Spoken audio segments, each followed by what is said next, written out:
Hello, my name is Ray Hughes, and I'm an interviewer for the Veterans History Project out of Washington, D.C., and run by the Cincinnati Hamilton County Public Library here locally. Today is the 12th day of August 2016, and today we have the pleasure to interview World War II veteran Robert Doolan. And coincidentally enough, today being the 12th day of August, this is the anniversary of the day that you were shot down and forced to crash land Right. in World War II. Yes. But before we get to that, I'd like to do some biographical information first, Bob. When were you born and your birth date? Well, that's up for grabs. Actually, I was born at home. Many babies were.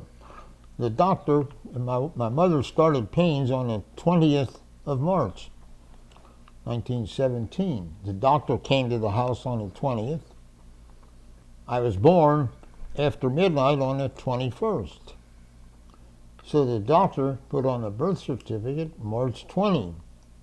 But my mother said he was born on March the 21st. And so most of my life, I don't know, It's all right. I don't know why we didn't look at the birth certificate, but most of my life, everybody told me I was born on the 21st of March. So all my Army records are the 21st of March. But oddly enough, somehow in the medical world later on, the Good Samaritan has me born on the 20th. But Mercy Hospital has me born on the 21st. So I still use March 21st. My AGO card and everything's March 21st, 1917. I was born on, I think on Poplar Street in the West End. Oh, yeah. Cincinnati is Sure. east and west. Yeah. And You don't remember the number on Poplar, do you? no, it's written down somewhere. Yeah. What's on my birth certificate? But my father was 31 years old. My mother was 18. What was your mother and father's names? My father's name is William Doolan. My mother's name was Florence Meyer. And my father had a previous marriage, and his wife died in one of the epidemics there about 1915. And he had a daughter named Ruth.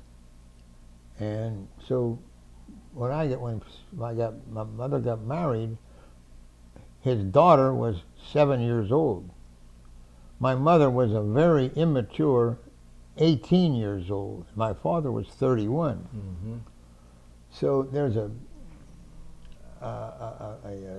little, not a difficulty, but a problem there, that my mother was not the best knowledgeable mother. So my father made his 7-year-old daughter be my nurse. And it was not fair to her, but she did an awfully wonderful job. And even all her life, that relationship existed. What was her name? Ruth Mm-hmm. Helen. Ruth. Helen Doolan. Mm-hmm. My mother's name was Florence Meyer. I see. Uh, Now, how many brothers and sisters did you have, if any? 2 years later, after I was born, my mother conceived twins, but they were stillborn. Oh. So our family then consisted of Bob Doolan and his half-sister Ruth, Right. father and mother. And it was a nice family. We, about 3 years later, 2 years later, we moved from Poplar Street to Western Avenue.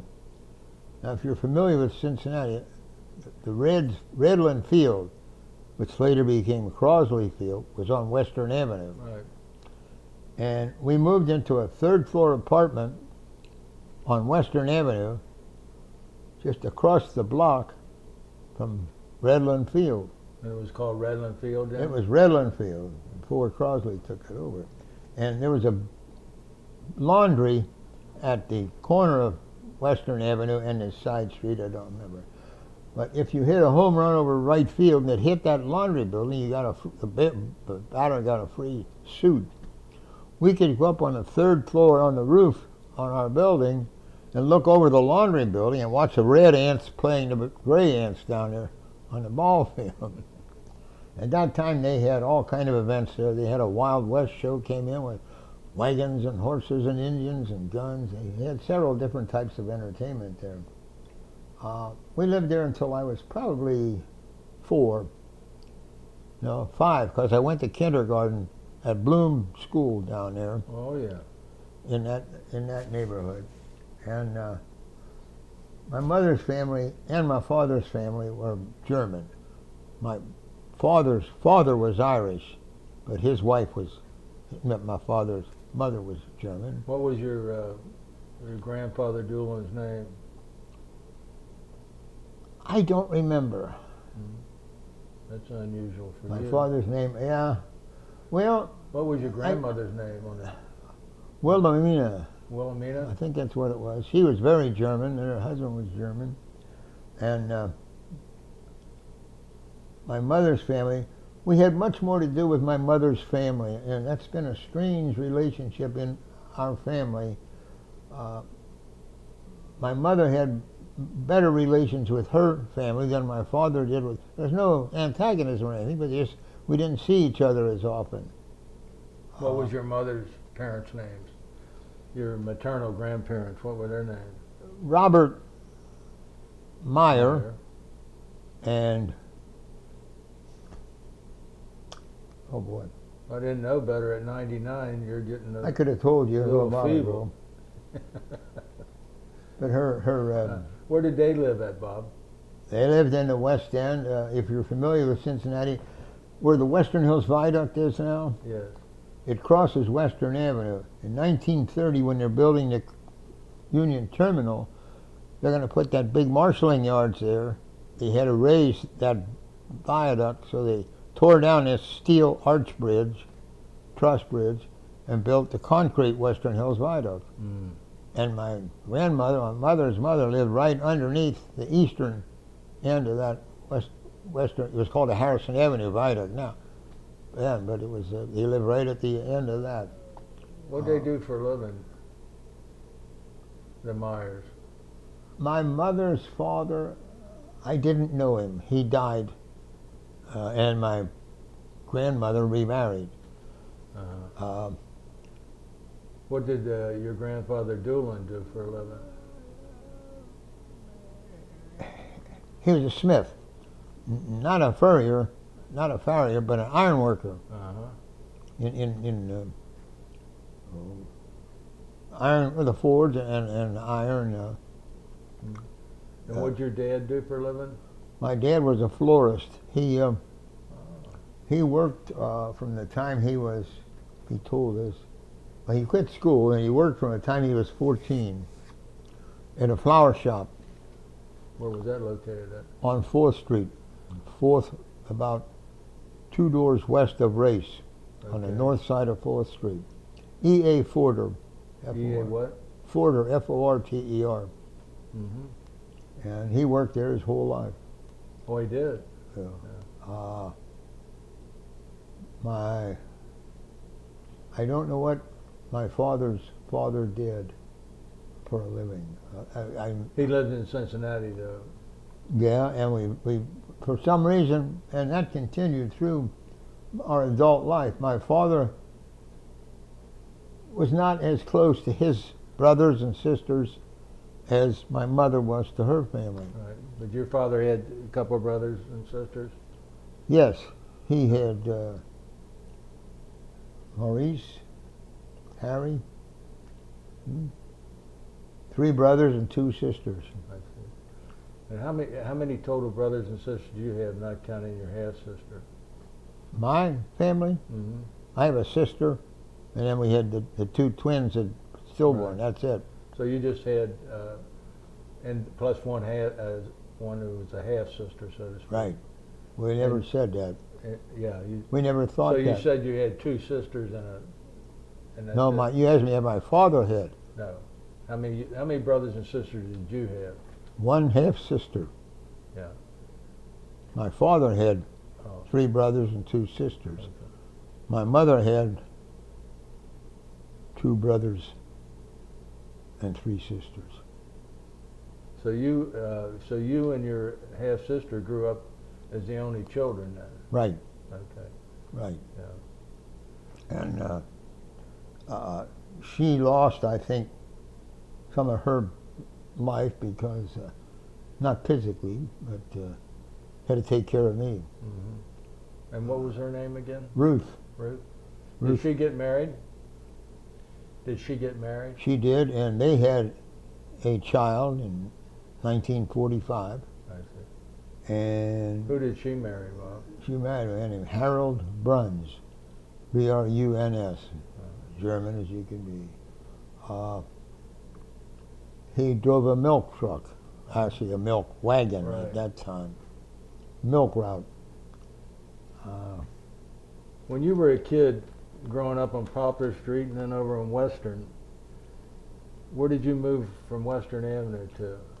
Price Hill, What street? 433 Considine, Considin, on the south end of it, almost down to Murdoch Avenue, which was the terminus of Considine, and it was about, I don't know, third or half a mile from Mount Echo Park. So I spent my days over there. So you were how old when you moved up there? Just out of kindergarten, so I would have been 5. Did your folks have a car? No, my family never had a car. So how'd your dad get all the way downtown to go to work? Same way I got down to go to high school, streetcar. A streetcar. This was a public transportation town. Yeah. I mean, I say almost everyone was. So the streets were, if you had a car, there was no trouble. That's on a streetcar, correct? Streetcar, yeah, but I mean, there was a big difference now. The streets were empty, but the valuable land now is occupied by parking lots.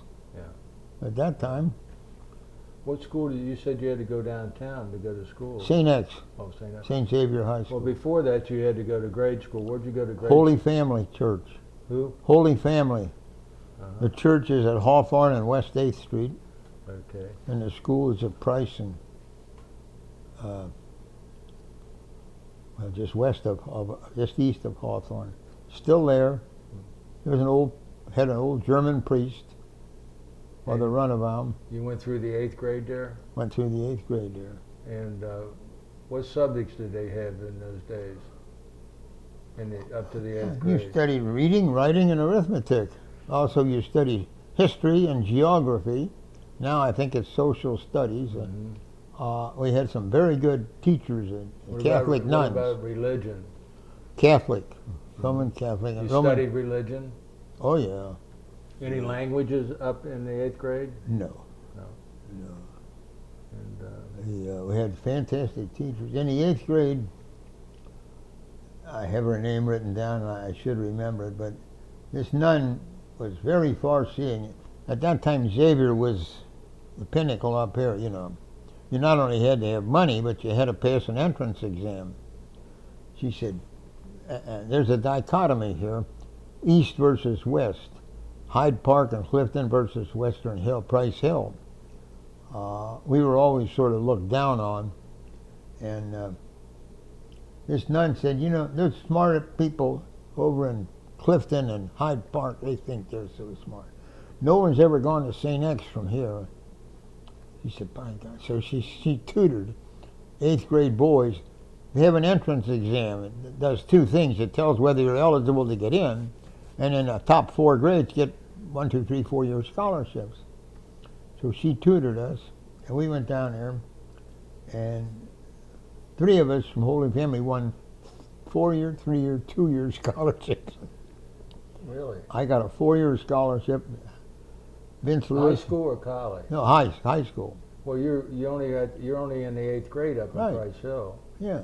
So you got to go to 4 years of high school first, right? Well, this is a scholarship to high school. Yes. It was an expensive school. Oh, okay. Very expensive. Okay, I got you now. I mean, the diocese if you went to Elder, which was a diocesan school, the parish only had to pay the parish paid I think $75, and the tuition was only maybe $150. But St. X was a private school run by the Jesuit priests. So you guys won a almost full ride. I got a 4-year, and Lewis got a 3-year, and Hobday got a 2-year. Vince Lewis dropped out after the first year of high school to go to seminary and be a priest. Jack Hobday stayed in, and we knew each other our whole life. He went to navigation school. He washed out of pilot school, the same as I. What was his name? Jack Hobday. It was AJ actually, but it's Albert John Hobday. We called him Jack Hobday, Hobday. You've heard on Pearl Harbor Day there was a fleet of B-17s coming in? Yes. And the radar observer said, these Japanese people are... He was a navigator on one of those B-17s. That was supposed to be coming in. It was coming in. Oh, they did. They landed at another field. So he did that. And then he flew combat in the Pacific and survived. And we got together after the war. And Vince Lewis went on to be a priest. Yeah. So you finished all 4 years down at Xavier High School? Right. Where was that located at? 7th and Sycamore. Big 4-story stone building. Now you had to study languages there, didn't you? I had 4 years of Latin and 3 years of Greek.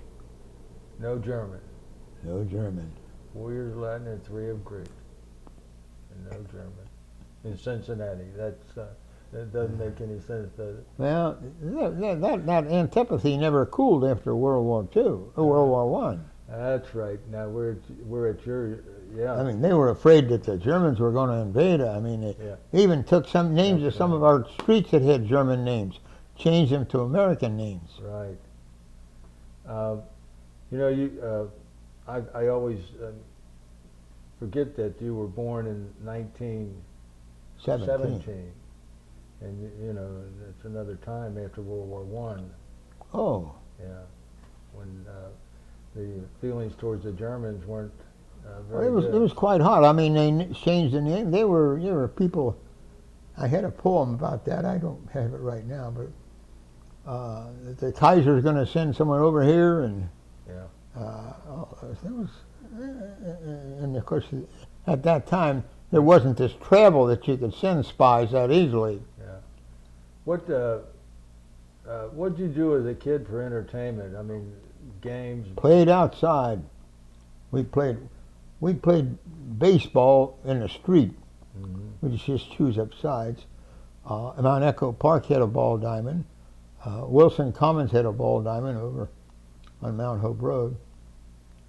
So, and we had about half a mile north of it on Price Avenue between Considine and Hawthorne, there was Dempsey Park. And they had a ball diamond, and they had a swimming pool.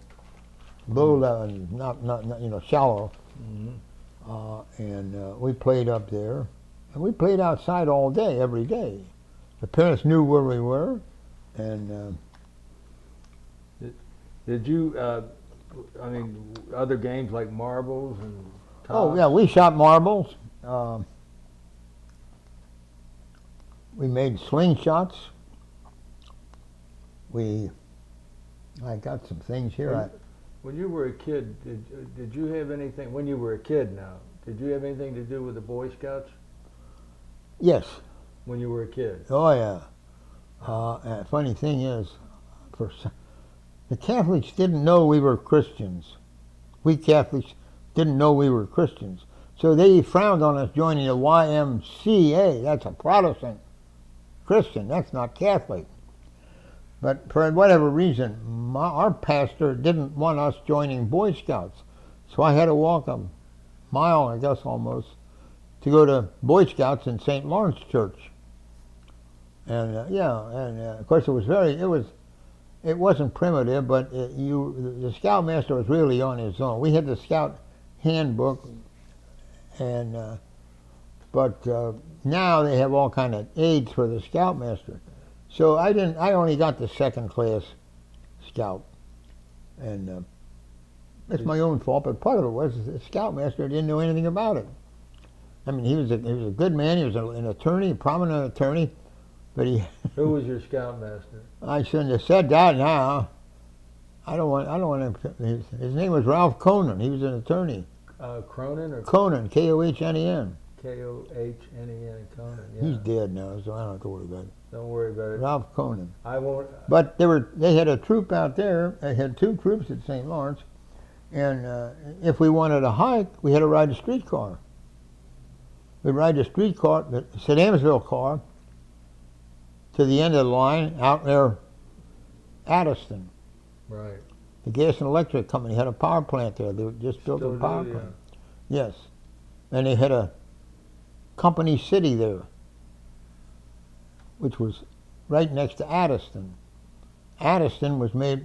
William Addis had a pipe and foundry there, U.S. Pipe and Foundry, and so that was a company town. And the gas and electric company had this company reserved right there with it. And when they closed that out, the employees could buy the house, I think, for $1 if they moved it. That was. I'll think of the name in a minute, but Miami Fort. Yeah. Miami Fort power plant. Yeah. But we got along. We didn't go on far trips, but it was fun. And I forgot to ask you, did your mother ever work, have a job? much later, as I say, when she was married at 17, she was very inexperienced. After long after I was a child, she came to work with my father. He didn't own the floors, but she came to work to do like counter work. Oh yeah. At this flower shop, and it was good for her. How long she It worked really there? was. She was younger when she was 55 than she was when she was 25. Right. Yeah, so it was good for her. She worked there a long time then. No, I don't know how many years. Several years. When she was like, I suppose 50. Yeah. I didn't know how anybody was then. Did your parents live to older age, like you know? My father lived to be 94, Oh really? and my sister Ruth, his daughter, lived to be 94. My mother died when she was only about 76. Oh. Yeah, and my father, when she died, the arithmetic isn't right there, but anyway, my father was complaining. God took my wife away. I said, Pop, you were married to her for 55 years, and you said it was your second marriage. He said, yeah, but the first one didn't last 55 years. That's where you got your sense of humor. He was great tinkering. He made things for us, and he was quite a good flower arranger, Mm-hmm. which was more primitive then than it is now. Of course, everything was done with hand shears in, and the florist's hands were all from rose thorns. Uh-huh. Oh, they were. So you finished your 4 years of high school, 1935. 1935, and then what'd you do with yourself then? My mother's, brother, Harry Meyer, was a roofer and a tinner, and he also did heating, ventilating, and no air conditioning really yet. But I went to work with him for, I don't know, it was more. I don't think I earned any. I got paid, but I really didn't earn that much for him, except I was another hand. Right. I could get up on a ladder, and at that time you had a great big 1 pound or 2 pound soldering iron, and you had to have a charcoal pot there to heat it. No electric. And you carried that stuff up on the roof. So I did that. I climbed ladders for a short time. And then the principal of St. X High School called and says, there's a company who wants to talk to you about a job. I went down to interview, and it was a man named William A. Earls, E-A-R-L-S. He owned an insurance agency, property insurance. And I took a job in maybe, 36 maybe, as an office boy. At that time, you didn't have cell phones. You didn't. A lot of time, you carried messages from office to office, and of course, you carried other things. And I worked there from 1935. 1939, of course, World War II started. You weren't going to college then? I did not go to college. Okay. And So you're working at Earl's, and you said 1939 comes along. Go ahead. the war, which didn't really make much difference then, but of course, I had always wanted to be a pilot. But the only way you could get in the Army flying was to have some college. It was a very, I can't think of the word now, but a very private sort of a thing. You couldn't have much. You couldn't have pimples. You couldn't be black. You couldn't have any scars or anything. And you had to have all your teeth. Yeah, you had to bring that up, didn't you? I have all of mine. Some are in my pocket. That's So in 1940, they relaxed that. If you could pass an equivalent exam to 2 years of college, you could get it. So I signed up, 1940. And late 1940, maybe early 41, I took the exam, and St. X High School at that time was almost as good as a college first grade, you know. Absolutely. Yeah, and so I took the exam, and I kept working at the office. And I had told them I was going in the Army. They knew everybody was going in the Army. About August 15th, maybe, 41, I got a call from the recruiting officer. I had already passed the exam, the intelligence exam.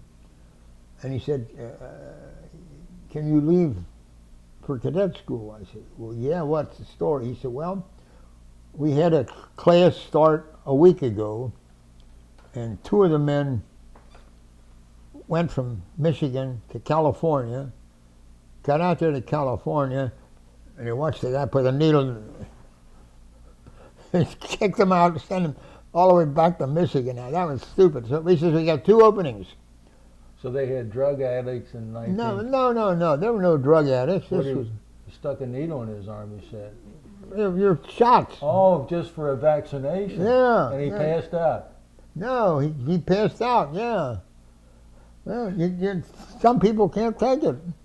But anyway, I said, well, where are they? And he said, they're both in California. I said, I'll go. If he just said Little Rock, Arkansas, he said, you're not under obligation. If you don't want to go now, you'll go exactly 5 weeks from now. And is this August, the month of August? Yeah, about the 17th or so. Of 1941. 41. So I went into the boss and I said, I'm going in the Army. He said, well, I know you told it. I mean tomorrow. I had to go out and buy a suitcase, and that was on a Wednesday. I went over to Fort Thomas, was sworn in, ate my first Army meal with peaches on my mashed potatoes and gravy, and got my ticket. I had never been farther away from Cincinnati than Detroit, and here I am on a train. I took the B&O train to Chicago. I got all day in Chicago. I walked all around there. I mean, I'd never seen anything like that. Get on the Santa Fe Scout, which is a second-class level train, not like the Chief. And, I mean, that was a Thursday. Wednesday I went to Fort Thomas was inducted. Thursday I got on a train in the morning, Chicago. Thursday night we left for California. And I was in the observation car the whole way. And that was third. It got to. What do you mean by observation car? It was a car with. Now they have a whole glass top, but they were smaller then. But there was an observation platform there inside, but you could sit and see everything. Okay. And I got to California, probably Barstow. get off of the long distance train, get on a local train to go north to Tulare, Tulare, which is about 60 miles east of Fresno, in the San Joaquin Valley. That's I get off this little jerky train. I'm carrying a suitcase. I got a pork pie hat on, and there's nothing here with it. I took a cab to the air base, and low buildings, and I'm standing there. I start to walk in the gate, and this guy comes out to me. "What are you doing here, mister? Mister?" I said, "I'm joining the Army." He says, "This is an Army base. You don't just walk in here." I mean, he was just like West Point, upper class, lower class. Right. It's God and a peasant. Right. I thought he was at least a general. He was still a cadet. He was only 5 weeks ahead of me. But he said, "Pick up that suitcase. Now run this way." First place, had duty on Sunday, and he didn't like that. So and I was scared to death. And the next day, I'm 2 weeks behind. I start ground school, and 9 weeks later, I had the reputation of having slept in ground school more than anybody else. But I was good at it. I was good at ground school. I was not too bad as a pilot the first 5 weeks. What's ground school? It's learning, book learning. Did you guys have to do physical stuff like push-ups and all that? Oh yeah, and run. And run? And we played touch football. And Most of these other guys are college. And there were some great big guys that played football. They just delighted to run over me. I weighed 132 pounds. But I'm flying every day and they're paying me. What kind of a plane? What kind of a PT-13, Stearman. PT-13? Yeah. That means primary trainer, Yeah. 13. 13. It's made by, Stearman. we had 17. The 13 was the same airplane, but Right. maybe the You had PT, 17. PT-17. Now that's a biplane. That's a isn't it? biplane. And people look at it and they say, but in the air, it's part of you. It'll do any kind of aerobatics. Today even, there's some still. You ever seen Red Baron? Had 4 of them with paints and everything. They put AT6 engine, 400 horsepower engines in them instead of 220. But in the air, but on the ground, you got to ride the rudder pedals, which is your steering wheel, until the wheels are stopped. Otherwise, it's slight little dig, and it'll dig a wing in it. That had how many? One engine in it? One engine, Yeah. 220 horsepower. I see. Great airplane. And how long did you fly that plane in training? Would you say 4 or 5 weeks or? 10 weeks. Oh, 10 weeks? Yeah. Each one is primary, basic, and advanced. They're all 10 weeks each. Okay. So 70 weeks, you're commissioned. Mm-hmm. Only I washed out. So, how long did you stay there at, what was the name of that place? Tulare. Tulare. How long were you there? 10 weeks? Yeah. And then, did you wash out there at Yeah, Tulare? I washed out then. Now, this was a unique thing. They wanted the best people to be pilots. So when we went in, we had a contract. Now, if we were going to be, if the only fault we had was we couldn't fly, no misbehavior or anything, they couldn't put us in the infantry or anything. We could go home. So at the end of 10 weeks, my roommate and I both washed out. We considered going to Canada. We heard they might be a little, and you had to give up your citizenship. So I said, no, I'm going home and apply for a navigator school. This has to be around November of 1941 when you Right. wash out. Right. Now, does it bother you if people say you washed out? Oh, yeah. It was the end of the world. Well, I mean, You know, I know that, and that's why I mentioned that, because Tom Griffin. he did. He yeah, did. Yeah. And Yeah. it eat at him. It's devastating. Yeah. Oh, sure. But I don't understand why now, looking back, because a lot of you guys didn't wash out because of your ability. You just were, you know, they had. Well, I felt we had a bum. My instructor had 4 students. None of them made it. That's I what mean, I to me, thought- that's a That's what I was talking yeah. about. There were other. Because then there was another instructor there who was a congenial fellow, a little older, and he said, "Don't feel so bad," to my roommate. And he says, "I tell you what we'll do. We'll go up to Fresno and rent an airplane, a civilian airplane, and we'll fly." He went up there and he'd give each a trial flight. He said, "Now you can fly, but it's probably wise not to fly military, because you not only have to fly, but you have to fight." And so that made it. But anyway, we went home. I went home, went back to the office, and it took a long time for, I don't know, inertia on my part and inertia on the Army's part before I finally got into navigation school. That was November 41. I didn't get into navigation school. That doesn't sound right. Well, let's go forward here, backward just for a second. Yeah. Were you working at the insurance company I on went back December to the the 7th, Yeah, 41 with the Japanese? yeah. Tell us about where you were and what your thoughts were then, if you can. December the 7th, 1941. Well, you had mixed emotions. You had what? Well, those are little yellow men. They're not going to be able to fight, you know, which was quite common. And then the West Coast panicked. Well, they had balloons actually come over there. They had submarines on the coast. Right. And they were afraid they were going to be invaded. Mm-hmm. In fact, Roosevelt took all those Nizai Japanese and imprisoned them, and that was a terrible thing, because there was no occasion at all of any Japanese spies. On the East Coast, we had German spies land, Yeah. but we were, you know, there was bad thinking. There was yellow, you know, Japanese, and. Well, did you want to get involved in the war and get in the war? I wanted to go. I still wanted to fly. Yeah. So what happens? How do you get into navigation? Well, you go and you take this. But for you, I mean, how did you find out you were going to be able to get into navigation? I applied, and it was called Flying Cadet at that time. That was, of course, the biggest expansion we had. We had no Army Air Force. You know, we had no individual Air Force, so it took a long time for paperwork. And yeah, because it was.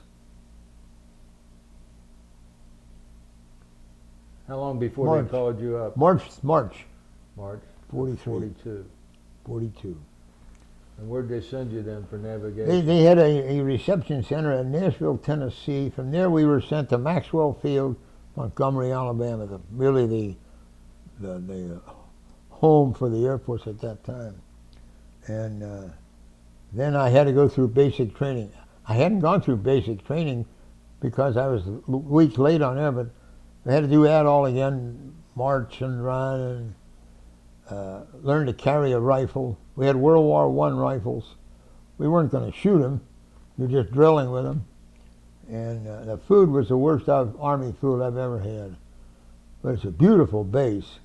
And he had a great big hangar there, and everybody's ambition was to fly through that hangar. Now, did you take navigation training down there at Maxwell? No. They were just opening a new school, and in August, no,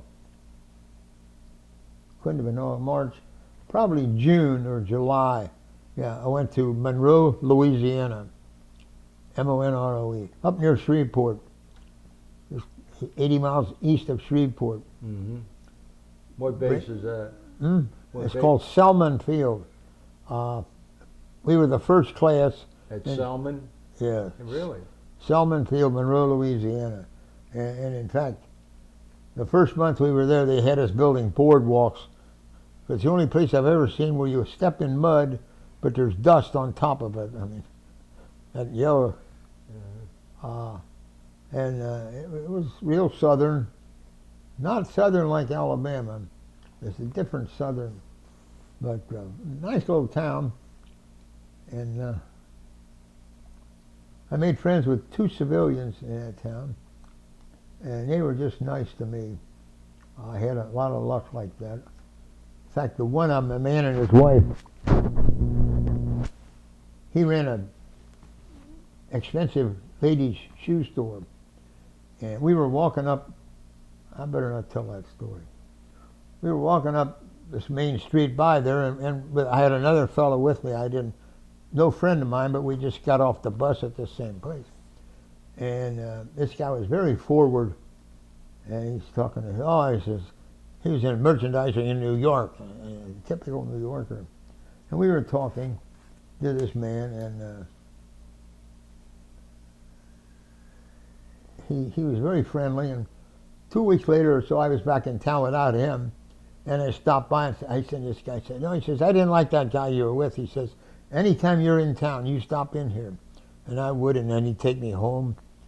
And they had a guest room in his house, and he says, if you don't want to rent, if you want to stay in town, don't rent a hotel, just come here. Just nice guy. So nice that, in fact, 2 years later when I got married, we went to New Orleans on our honeymoon, and I looked at the train going from New Orleans to Cincinnati. We go right through Monroe. I called him up, and he says, the train stops here. You get off the train. You stay here overnight. Well, Sandy and I, we were both new, very, very immature socially. We get off the train, and damn it, 2 o'clock in the morning, he's down there in the car picking us up. He said, that's a terrible ride. He said, we'll talk when you get home. We get home, and they got a guest room, a canopy over the bed, and he said, just go to sleep now. We'll talk in the morning. Do you remember his name? Yeah, it was. I just had it in my mind a minute ago. We'll come back to it. Yeah. His wife had a man's name. Oh, that's ridiculous. I don't forget that name. It's one of my best friends. Holloway. Grover Holloway was his name. Mm-hmm. And her name was sort of a man's name. Oh, that's terrible. And they just so nice. We stayed there 2 days. And they had a store. He had a shoe store. Shoe store. Ladies. In Monroe. In Monroe. Fine shoe store. Very nice. They're dead now. He was older than I was. But how long was, so what type of training are you getting in the Army Air Corps there? And navigation? Yeah, tell us about that. Well, the first. And how long a course was it? The first part of navigation, what they call pilotage, and that's using your head, your ear, what you see.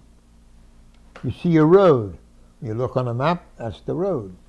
You see a grain elevator. Oh, that's right. I am over here. That's pilotage, and then working with that. You do the same thing with a car. You got miles per hour. So from here to Chicago is 300 miles. Airplane goes 140 miles an hour. You get that. Then wind. Wind either pushes you forward, holds you back, pushes you to the left, or pushes to the right. So you learn that you get that from the weatherman. And in some cases you can tell what direction is blowing, whether trees on the ground. But anyway, so you put those things together, you got miles per hour and distance, gives you time. Then the next thing is radio. I wasn't too good at radio, and in fact the whole system was not as good as it is now. Now it's unbelievable. Then at night, and in fact some of the time during the day, you go celestial by the stars. Now, a long time ago, a man named Bowditch, B-O-W-D-I-C-H, worked out tables, and he did this just with a pencil, no computers, for every place on Earth, and worked and for the stars. And for every star, for instance, the star is up here, there's a sub point on Earth. You know, and that sub point moves under the star. Because of rotation. Hmm? Because of the Because the Earth is rotating, right? Right. Yes. It not only he calculated for every place on Earth at every hour what angle that star would be at that time. Give me an example. You take a closed pole, Straight up and down. a 50-foot high maybe, and put a rope on it. Right. 50-foot pole, 100-foot rope, or whatever, longer. And if you put that's fastened at the top, around on you can make a circle. And there's an angle then. Right. The closer you are to that base point, the steeper the angle. The farther you are away from it, it's a shallow line. He calculated for the whole world. And what was his name again? Bowditch. B-O... W-I-T-C-H. B-O-W-I-T-C-H. B-O-W-D. B-O-W-D-I-T-C-H. Either I-T-C-H or I-C-H, but Bowditch. Wow. And these are in books on the table. The sailors have been using them for a couple of hundred years, whenever it was. Yeah, a couple of hundred years. We still use the same one. Now, was that called celestial navigation? Yeah, that's celestial navigation. And so, let's say you take off from Cincinnati. Right. You're going to fly to New Orleans. Let's say that their direction is 270, maybe 200 or 240 degrees, whatever. You take off from there and you fly, or it could be over the ocean, the same thing, just, and you get out here and now you take a sextant, which they used on the sea, and it measures the angle of the star. Now, at sea, sailors, they would use the horizon. We can't use the horizon because we're above the horizon. So we have what, instead of a sextant, which sex is 6. Yeah, but, well, Instead of a sextant, which only goes up to 60 degrees, we have an octant, which goes up 80 degrees. So we can measure a higher angle. So we measure that and we get 60 degrees. We know where we started. We go to our map right there, and then we take the latitude and longitude, look it up in Bowditch. It says, well, if you're really there at this time, you got to have true time. mm-hmm. Greenwich time, England. Right. The angle will be this right here. Then you shoot it. Let's say the angle in Bowditch is 60 degrees, and that's pretty high. Yeah, 60 degrees, 20 minutes. And you shoot it here, and you get 61 degrees, or 63 degrees, or 55 degrees, whatever. And now, that's the calculated altitude, what you get from Bowditch, the elevation. The observed elevation is what you shoot with this. So if the computed, calculated angle is greater than the angle your octant shows, means you have to move it away from that point. Now you know that you're here. You could be over here on the other side of the world too, at that same place, and any number of places you get that angle. But you know where you start. You know if you're going from Cincinnati to New Orleans, you know you're not over in the Pacific Ocean, so you know that this one, and so the computed out as you've marked the spot where you think you are. Right. Now they say the calculated altitude is greater, CGA.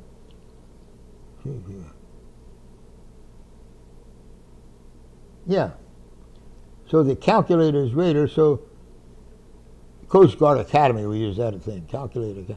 So that if the angle that the book shows is farther away, you have to move out farther away until you get to where that angle would be right. And then you shoot another star. I haven't got a paper here. But you shoot another star. Now you've got one point here where you say it is. Yeah. And then now you shoot another. This was, let's say you shot this one, a course line, front and back. Now you shoot one on the beam. Now you got a line like this and line, and that's where you are. If it's even better if you can shoot 3 stars, because then at least a little air is eliminated because you got a circle. That's where you are. They don't need it now. They have electronics. Mm-hmm. We had. Did you have to use celestial navigation when you were on combat missions? Not in England. No. Pacific used it. Yeah. That was God saved us. 'Cause I don't think anybody went to Monroe was a good navigator by celestial.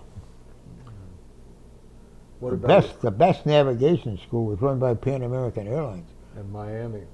Because Gable. Lindbergh started that. He and his wife made all the routes for Pan American. Tom Griffin went to. I know. Was I in their know. second class. Yeah. Oh, he was. But and how long was the navigation course there at Selman? Essentially 4 months. 4 months. No, that'll be. No, the first couple of weeks, we weren't studying. We were helping build walkways Sidewalks. and wood in the mud. Yeah. But it was just about 10 weeks. So, Almost all of them go. and at this point in time, you're not an officer yet. You're still No. You're an aviation cadet. aviation cadet. Yeah. That's when the war started. They changed from flying cadet to aviation cadet for whatever reason. So, when is your navigation training over there at Selman? December 29th, Of 1942. 2. Now, No.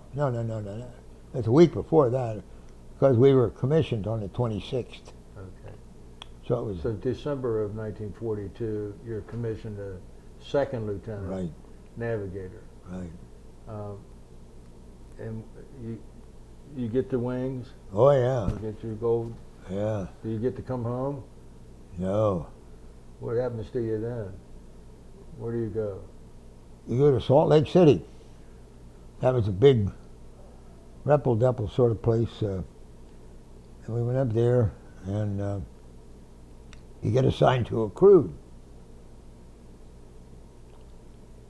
And so I left. What base was there at Salt Lake City? I have no idea. It was mostly office work. Okay. It was a replacement. And now I'm a second lieutenant. By an act of Congress, I'm an officer. And a gentleman. I had no officer training. I had no officer training at all. I was all flying. Mm-hmm. I get to Salt Lake City, and he said, "Oh yeah, here you go to." You go from Salt Lake City to Blythe, California, straight down the Central Valley through the desert. They give me my ticket. So the first sergeant comes up to me, and he looks at me, a brand new second lieutenant. He knows I don't know a damn thing. First sergeants are good employees. Yeah. He said, "Lieutenant, I have a train. I forget what the term was. Anyway, I want you to take these men to Blythe, California. 16 or 17 staff sergeants. Oh man, they are." And I must have not that. He said, "You are a lieutenant, aren't you?" I said, "Yes, I am." I said, "What is it?" And he says, "You get these men from here to Blythe, California, in good shape." I said, "Well, all right." So we get ready to leave Salt Lake City. In Utah, you had to have a liquor license to buy alcohol, which meant you had a application. Anyway, I don't know what time it was. Afternoon, I think. And I got these men there, and I said, look, I said, we're going to go to Blythe, California. Now, this can be a hard trip or an easy trip, but if it's hard on me, it's going to be hard on you. They were all in the Army longer than I was. Yeah. So one says, can we go out and get some food and stuff? I said, yeah. God, they're gone. About an hour before train time. Then they come back with 2 tubs, aluminum tubs full of ice and beer. Right. We were the last car, I had the conductor lock our car. Oh, that train was so old, I think it had arrows sticking out of it. They were using everything in it. Yeah. So we go south, and we go to Barstow, California, which is north of Blythe, and we got to change to a little train down there. And by this time, I'm their buddy, their father-in-law or something. But what are we going to do, Lieutenant? We got a 3-hour later. I said, well, we'll walk uptown and see. So I got 19 of us walk up the street. There's a bowling alley there. Oh, gee. So we go in, and the proprietor's there. This is, I don't know, 11 o'clock in the morning or sometime. And we like to bowl. He said, I don't have any pinboards. I said, I got plenty of pinboards. So these guys are setting up pins. But we went through, and we get to Blythe, and I report to the OD, and he said, how long have we been on that train? I said, just overnight.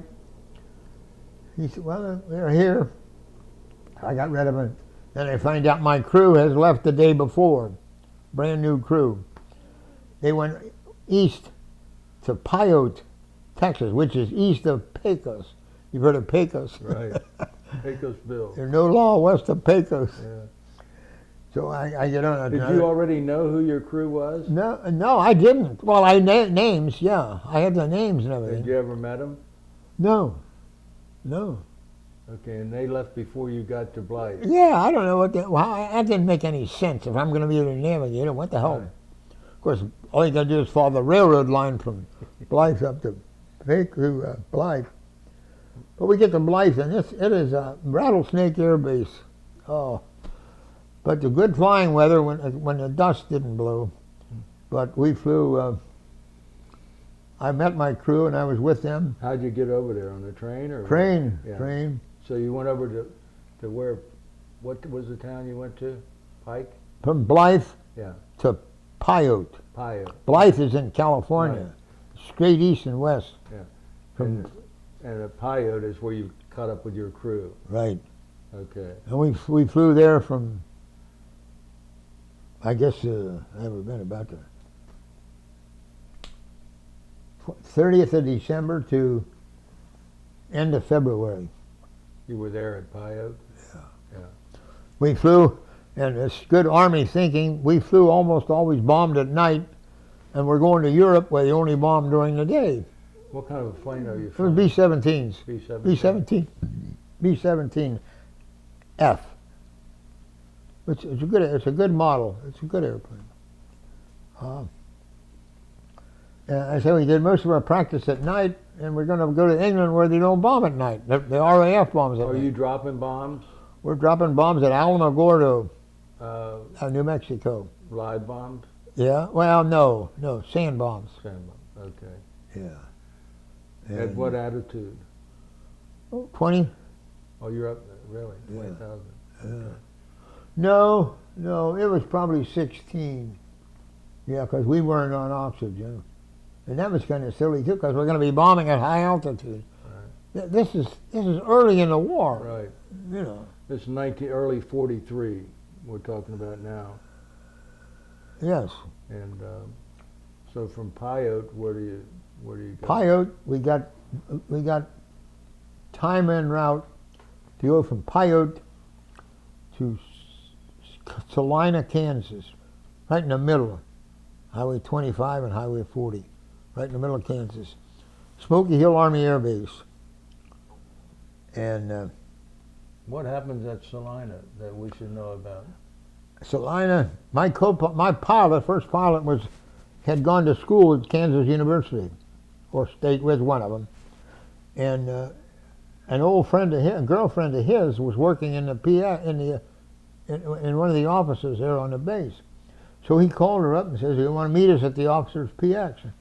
She said, "Well, yeah, I'll get someone to come with me." So she got a woman named Dolores Ann Abbott to come with her down because she didn't want to go to the officers' club by herself. So they introduced us, and she was a very attractive little blonde girl, Dolores Ann Abbott. And we were talking there for maybe a half hour, and I said, "Well, could I call you up for a date?" We had no idea how long we're going to be there. "Can I call you up for a date?" "Yeah, sure." I said, "Well, it would help if you gave me your telephone number." She did. Later on, she said she was fed up with men. There's a dichotomy here. Cincinnati, all the women were alone. The men were all gone. Salina, Kansas was a town of 20,000 people. The air base 4 miles south of the town had 6,000 men, all young men flying. West of there, they had Camp Phillips with an infantry division there, 20,000 soldiers. Right. So she said, you couldn't walk down the street because there'd be 6 GIs with breath walking down the street. She said she was fed up with men. So anyway, you take a cab there to go anywhere at all. And I went to her house the first night, and I made some wisecracks when I came in. But we had 2 or 3 dates. I don't think we had any more than that, not many. And all of a sudden they say, well, there's a new program, an experimental program called the YB-40. When they make a new airplane, the first one is the X. They make one. Then for short production, they call them Y. So they made 25 YB-40s. What it was a 4-engine gunship. We didn't have any long-distance fighters. So as a stopgap, they put 2 guns in every waist window. They put a stupid B-26 turret, Bendix turret, in the radio room where there was a single gun. On top. Yeah, he's only got a little arc of fire like this anyway. He can't see anything. By the time he sees it, it's gone. But at that time, the fighters were rolling right through the formation head on. They put a chin turret. This is your chin. Mm-hmm. Underneath the nose. Underneath the chin. 60 degrees elevation. Now that was the only thing worthwhile. And they put armor plate all over it. And we did not carry any bombs. We carried 10,000 rounds of 50 caliber. You have any idea how much 10,000 rounds of 50? The weight. Oh, the weight. And we don't drop any bombs. So we're going to be heavy. We do lose a lot of weight in lead, but and we got brass. And, so they said, well, we got it. I think already they had decided not to make it. But in order to satisfy Congress, you can't say, well, did you try it? So we had to fly, we had 12 crews. And we started flying. And what they would do, we would split up. We didn't know how to use it. So for a while, we had 1 or 2 go with this group, another go with this, to protect the lead ship. The other B-17s would have been carrying bombs, though. Right. Yeah. You're going to be flying like a fighter protection. Right, yeah. But we were too heavy. And, we couldn't get it off the ground at first because I can't understand that. Boeing wouldn't do it. But Lockheed and Martin agreed to modify 25 of them. They had the ammunition stowed behind the center of gravity. You can't get the tail up. So we started loading partially every time. And each time then we had to finally move ammunition forward for the CG. We took out some of the armor plate, and we flew 9 missions in all. And those 9 missions are here in the continental United States. No, this is England. This is by the time we got to England. Oh, you didn't get the YB-50? No. I skipped a little bit. I'm sorry. We went from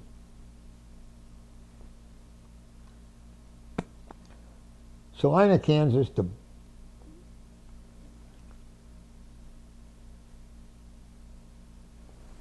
My crew is off somewhere there. Fort Worth, Biggsfield. Right. Where we picked. That's where that's where the modification was done.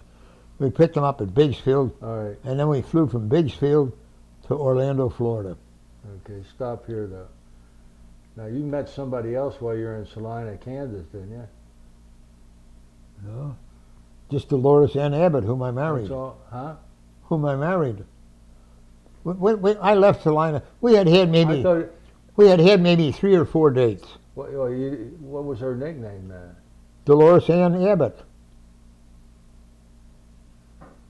Who's Sandy? Dolores Ann. Her mother called Dolores Annie, Dolores Annie. Okay. So she couldn't say all that. Well, so. you had me confused. No, there for a okay, minute, and no. I thought I knew your story. No, that's right. I should have explained that. That's because now she is Sandy all the time. That's the name she likes. Did you know her as Sandy or? Yeah, I knew her. No, I did not. I don't remember that. Yeah. She was Dolores Ann Abbott. Dolores Ann Abbott. What did her mom and dad do for a living? Upholsterer, which is the worst occupation he could have had because he was suffered gas in World War I, and that influenced his respiratory system, and then he worked on his dust but he was a good upholsterer. Her mother did sewing for the upholstery business. I see. Did they have their own business? Or Yeah, small business. In Salina? Yeah. Yeah. What were their names? Her name was Lucille Giboney Abbott, Mm-hmm. and his name was, oh, now you shouldn't have asked me that. I should have thought of it. That's weird. Mm-hmm. It'll come. Yeah. All right, so you're going to leave there and go to Fort Worth and then going Yeah, to Orlando. that's really all that occurred between us. I thought you didn't say, well, right, we're going to do this. No. Oh, no, I said all right. Well, you always say you're right. Yeah. But Okay. I don't mean that in a bad sense, but I always do. I say if I meet someone, all right. I like to write letters. I like to get letters. Everyone likes them. So anyway, we corresponded, and I would telephone her. She's, of course, dating other people all the time, you know. Yeah, I don't know. I can't explain it. Wow. Anyway, Well, let's go now. Do you pick up the YB-40s at Fort Worth at the Biggsfield, right? and we fly to Orlando, and we've got these big new secret airplanes on a public airfield at Orlando. Finally, oh my God, you can't have these things. Well, anybody looked, they thought it was a B-17. Right. The only thing is really that Martin toured. But so they took us to a little satellite field, which has been a peanut farm. And we flew several practice missions out of Orlando, and then we went up to Williston, Florida, on a little Montbrook Air Base, which is an old peanut farm. Now we're flying off of steel mat runways. Wow. You ever run a sweeper over a rug? It's a little... Right. That's the way steel mat runways do, too. Oh. But they're passable. So we flew. We'd fly out over the ocean where we could fire, and just getting accustomed to the feel of the aircraft. And we stayed. I was writing to her all that time, telephoning. I don't have the date in my mind, but March, April, probably right around May the 1st. We get orders, fly to England we went from Williston, Florida, well, essentially Orlando, to, we got 13 aircraft, 12 new crews, and one old crew from our base in England. We were on detached service then, sort of. And we flew, and we looked down there, and oh, here's this big airfield out on Long Island. And 12 airplanes all had some kind of engine trouble. We all landed Mitchell I'm not sure all of us did, but anyway, enough of us did.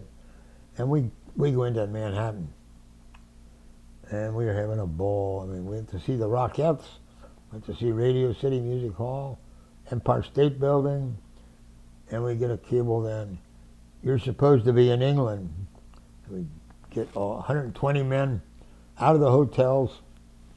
We fly to Presque Isle, Maine, which is right on the Canadian border. Mm-hmm. And we stay there, and you stay there, and you ship when the weather's right. And they had a dry cleaner there, and he was getting clothes every month left there. By Okay, you put your clothing in. Oh no, you're leaving. Right. You're not leaving next week. You're leaving. So we fly from Presque Isle, Maine, to Goose Bay, Labrador, and this was, as I say, April. There's about 3 feet of snow on the ground up there, and again, it's you leave when the weather says you leave. Mm-hmm. And I get a call. I still my crew. All my flying's done with this one crew. I get a call. So crew, here's a sick navigator. They need a navigator. We're moving you up to that airplane. So I changed crews. I've flown this crew for 3 months, and you're like your family. Right. Now I put me on a new crew, which was a nice crew. Altogether different kind of guy though, but a hell of a pilot. So we take off for Goose Bay, Labrador. Presque. We go from Goose Bay to Greenland. And I've got a picture here of Greenland now, and I got a picture here of Greenland then. And there's ice there now. But anyway, you fly into Greenland, you fly in down here up this damn fjord, land uphill, because it's the only land ahead. And we're there for, again, you're there until the weather says you go. And we were going to go fishing or something this one day. No. You leave today. So we leave for Greenland. And when you leave Greenland, the rule is you go on instruments. And you get a hot rock pilot. He says, hell, it's ceiling and visibility are unlimited.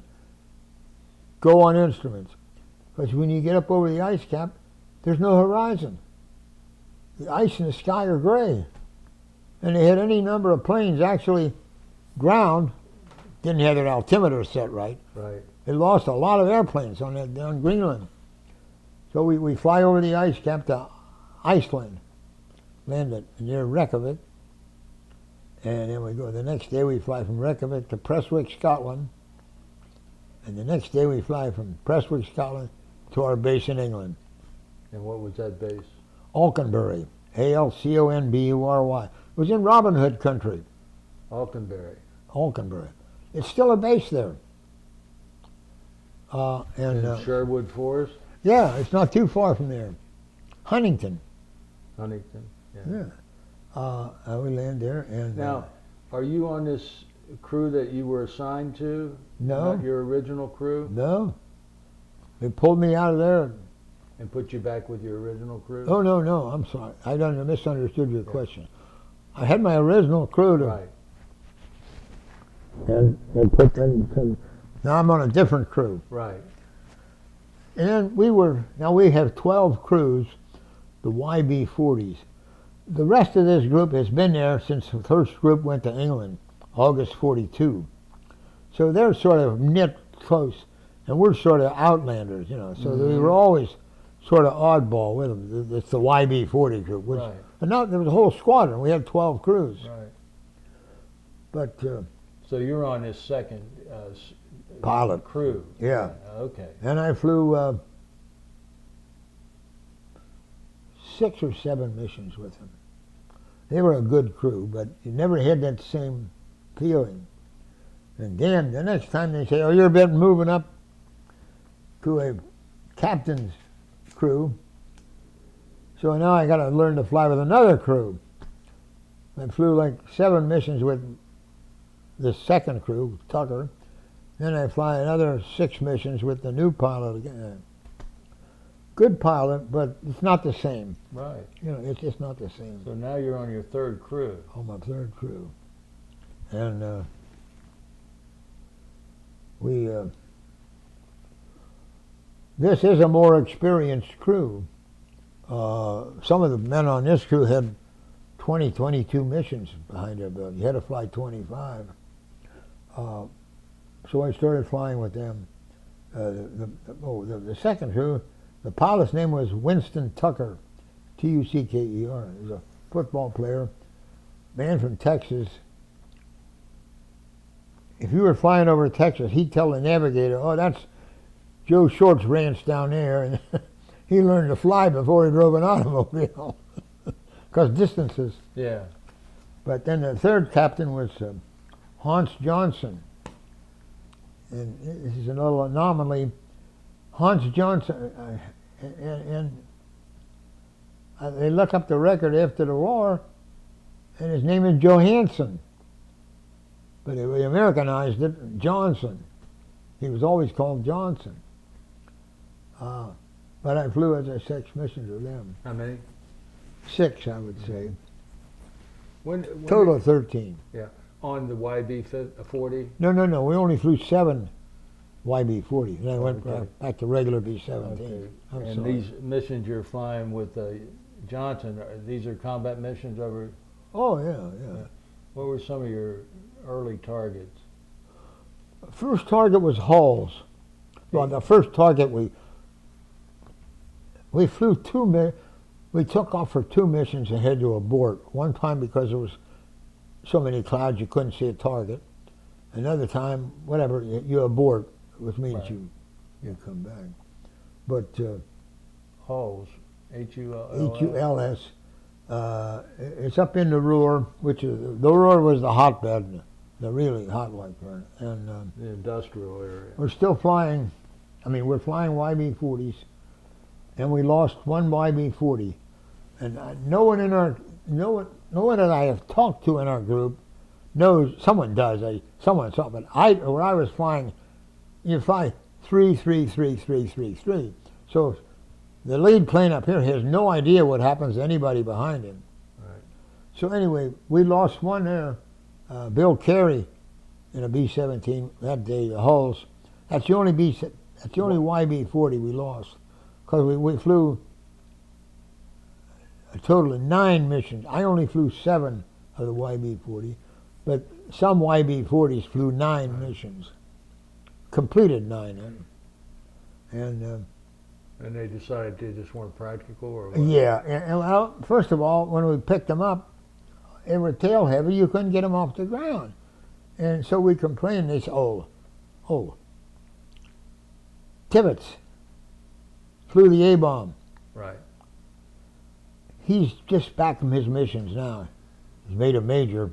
He flew combat in England, and he's an expert, and he was. Uh-huh. So we're flying down there in Florida and slowly increasing the load till we get it up to maximum load.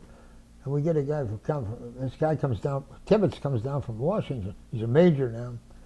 He said, "What do you mean you can't?" He said, "Lockheed and Vega wouldn't send out an airplane that won't fly." We said that, they never flew it with a load. And we've been doing it. He said, "Load one up." So we're down there in a little Florida runway. He gets in, can't get it off the ground. Jumps out of it and said, "No one should ever have to fly that damn airplane, but get him out of here." So Tibbets. you're on that mission to Hulls. Tell us. Hulls. I don't remember too much about it, except we lost 1 airplane, and as I say, you got 3 airplanes here. If he was behind you, you don't know what happened to him. So Yeah. I don't know, but he's a good, really nice guy. They all got out. All 10 men got out. When you say got out, they bailed out? Or? No, I don't know. Yeah. But they did. They did bail out. Yeah, because none of us, anyone I ever talked, never really saw that airplane go. Sometimes you see it. You see the But stabilizer. Behind you, you're not going to see it. See the stabilizer shot off or anything like that. But What about some more of your missions? Tell us about those. they're pretty much the same. The first 7 I flew were in YB-40s. Right. And sometimes we would take off the night before, 1 or 2, and fly to this air base or that air base to escort that lead plane. Mm-hmm. Sometimes we would fly earlier in the morning to that other base if we're going to, so that we would accompany that group and then come back to our own group when they're over.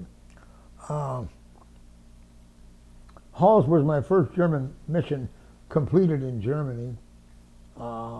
We went to Hanover. Was a pretty rough mission. For most targets we carried high explosive bombs.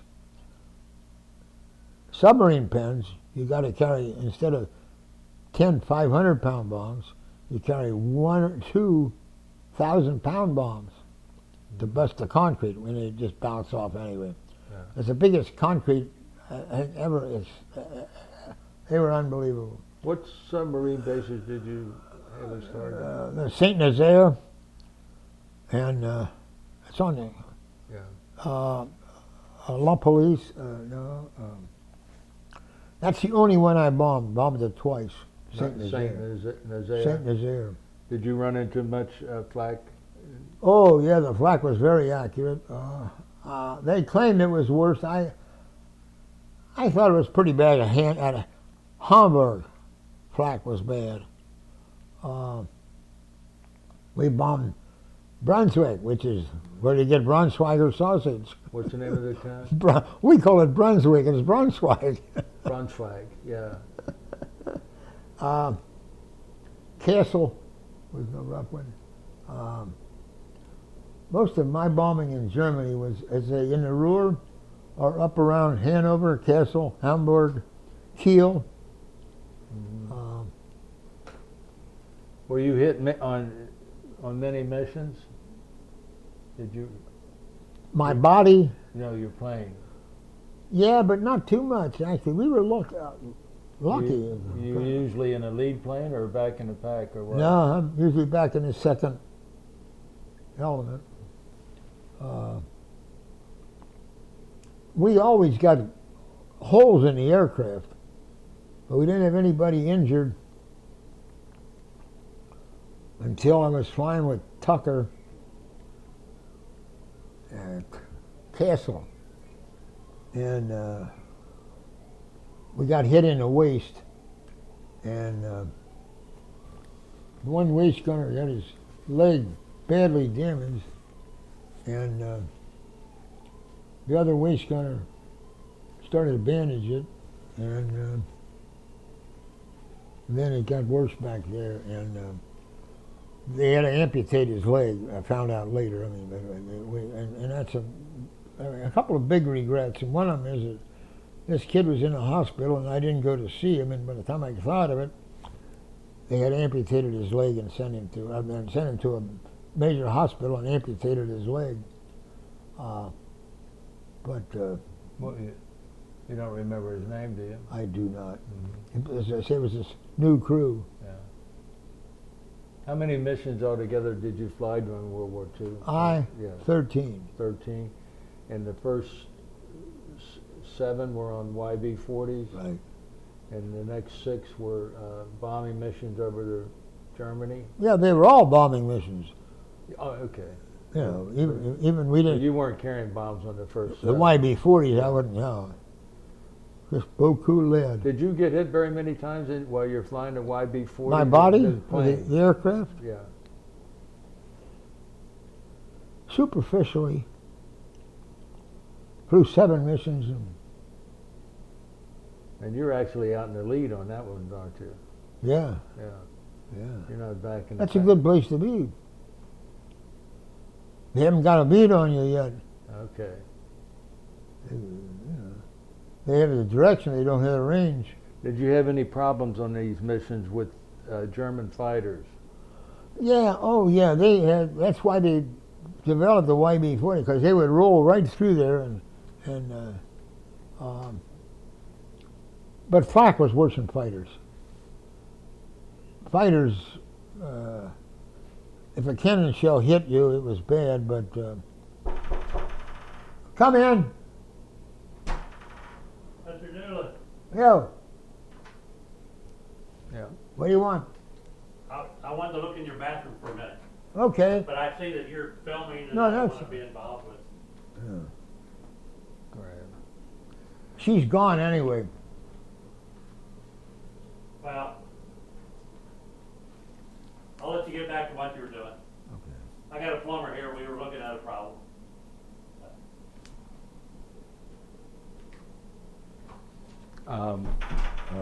We'll have to edit that.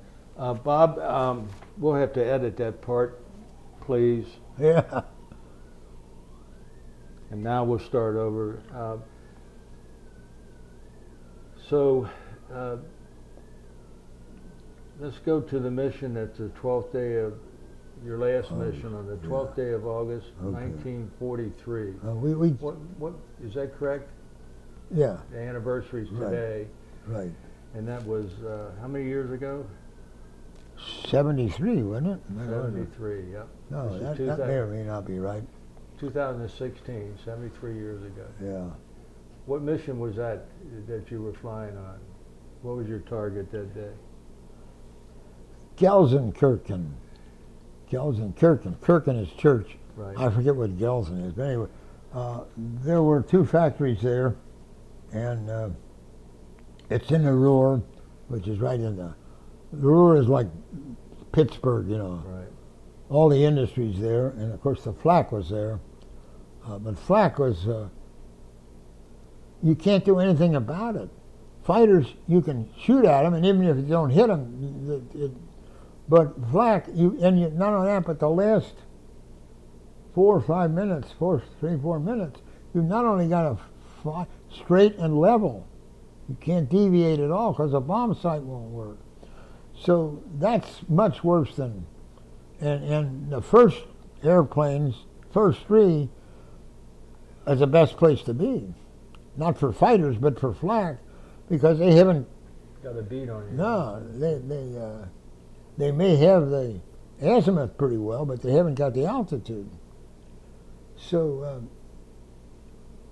flak was horrible there, and we got to, I didn't know it at the time, but our primary target was obscured, so we went to an auxiliary target in the same neighborhood. And the first 3 aircraft, the lead aircraft, was a friend of mine was in the lead navigator on that one. They just sailed right through, nothing, you know. And the next burst in between us and them, boy, it was in the middle, and the next burst, it tore up our way. Well, before that, going into the target, a fighter had hit us, knocked out our number 4 engine, the far right starboard engine. We can fly with 3 engines, but it also knocked out most of our gas in that right-hand wing. So we're short of fuel already. But we bombed the target. 3 engines now, though. Yeah, 3. We bombed the target, the auxiliary, and How many bombs do you drop on a target normally? 10 500s.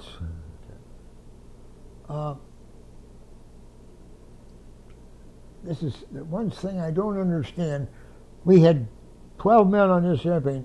None of us were rookies, and we all had at least a dozen missions. But we got hit in the waist, and I got hit.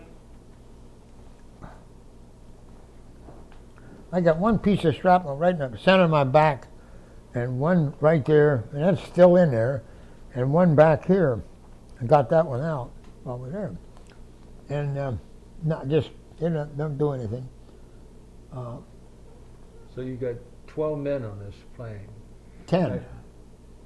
10, 10 men. right. 5 in the front, 5 in the back. And you're hit going into the target.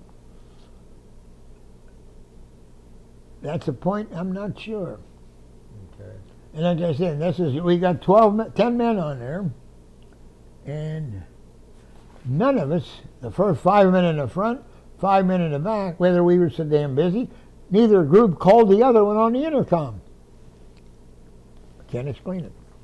But the back got hit very badly. All 5 men Coming out of that target? off the target. Yeah. Yeah, they're coming off the target. Yeah. We dropped our bombs. Mhm. But Now, they're hit pretty bad. Do you know they're hit bad? Because you're up No, front. that's what I'm saying. We don't. And they don't know what's going on. And the pilot puts this airplane in a dive. The men in the back, oh, God, we're going down. So the ball turret writes about it later. He said, I'm looking out there. I look, my two waist gunners are going down on a parachute. He said, I got to get out of here, too. So when he finally bails out, we're down to 5,000 feet over Cologne. No, 3,000 feet over Cologne. He said, they're shooting at us with air rifles. But he jumps out there, and he's badly wounded. And so now we're dropping. That's three. Well, two waist gunners, the ball And the ball turret, turret gunner. and this again, I don't know why I didn't find out. Either the radio operator or the tail gunner jump. They're all wounded. So all five of them jumped. No. Yeah. 4 of them jumped. Okay. That's what I don't know. Either the tail gunner or the radio jumped, and the other one stayed with the airplane. So 6 of us were with the airplane, and now we're down at the deck. I mean down. And I give the pilot a course for England, and we're flying. These 2 Me-109 fighters are now right along, flying wing to wing with us. I can see the guy's helmet. I mean, that's how close they are. And they're motioning. I got a 50 caliber trained on this one. The top turret man's got a 50 caliber trained on now. We fly over an hour like that. Neither one shooting. We had enough enemies. But anyway, well,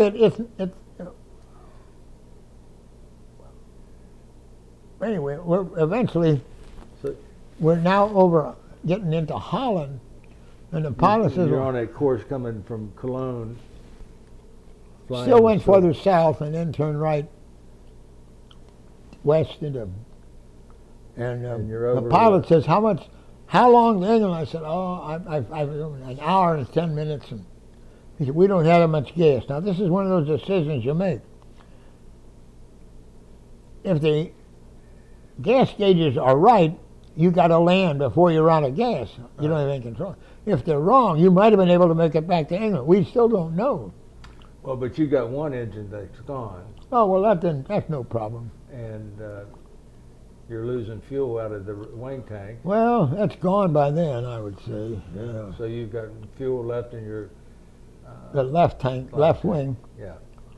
So anyway, we find a level place, and we put it down, wheels smoothly. Even the ball turret didn't even break. In the meantime, though, are these 2 Me-109 They're still alongside they're you? still on, and they finally, we crash, and they do a wing over, fly over this way, back to Germany. They do a wing over Yeah. every time. Is that right? Both of them. Yeah. And So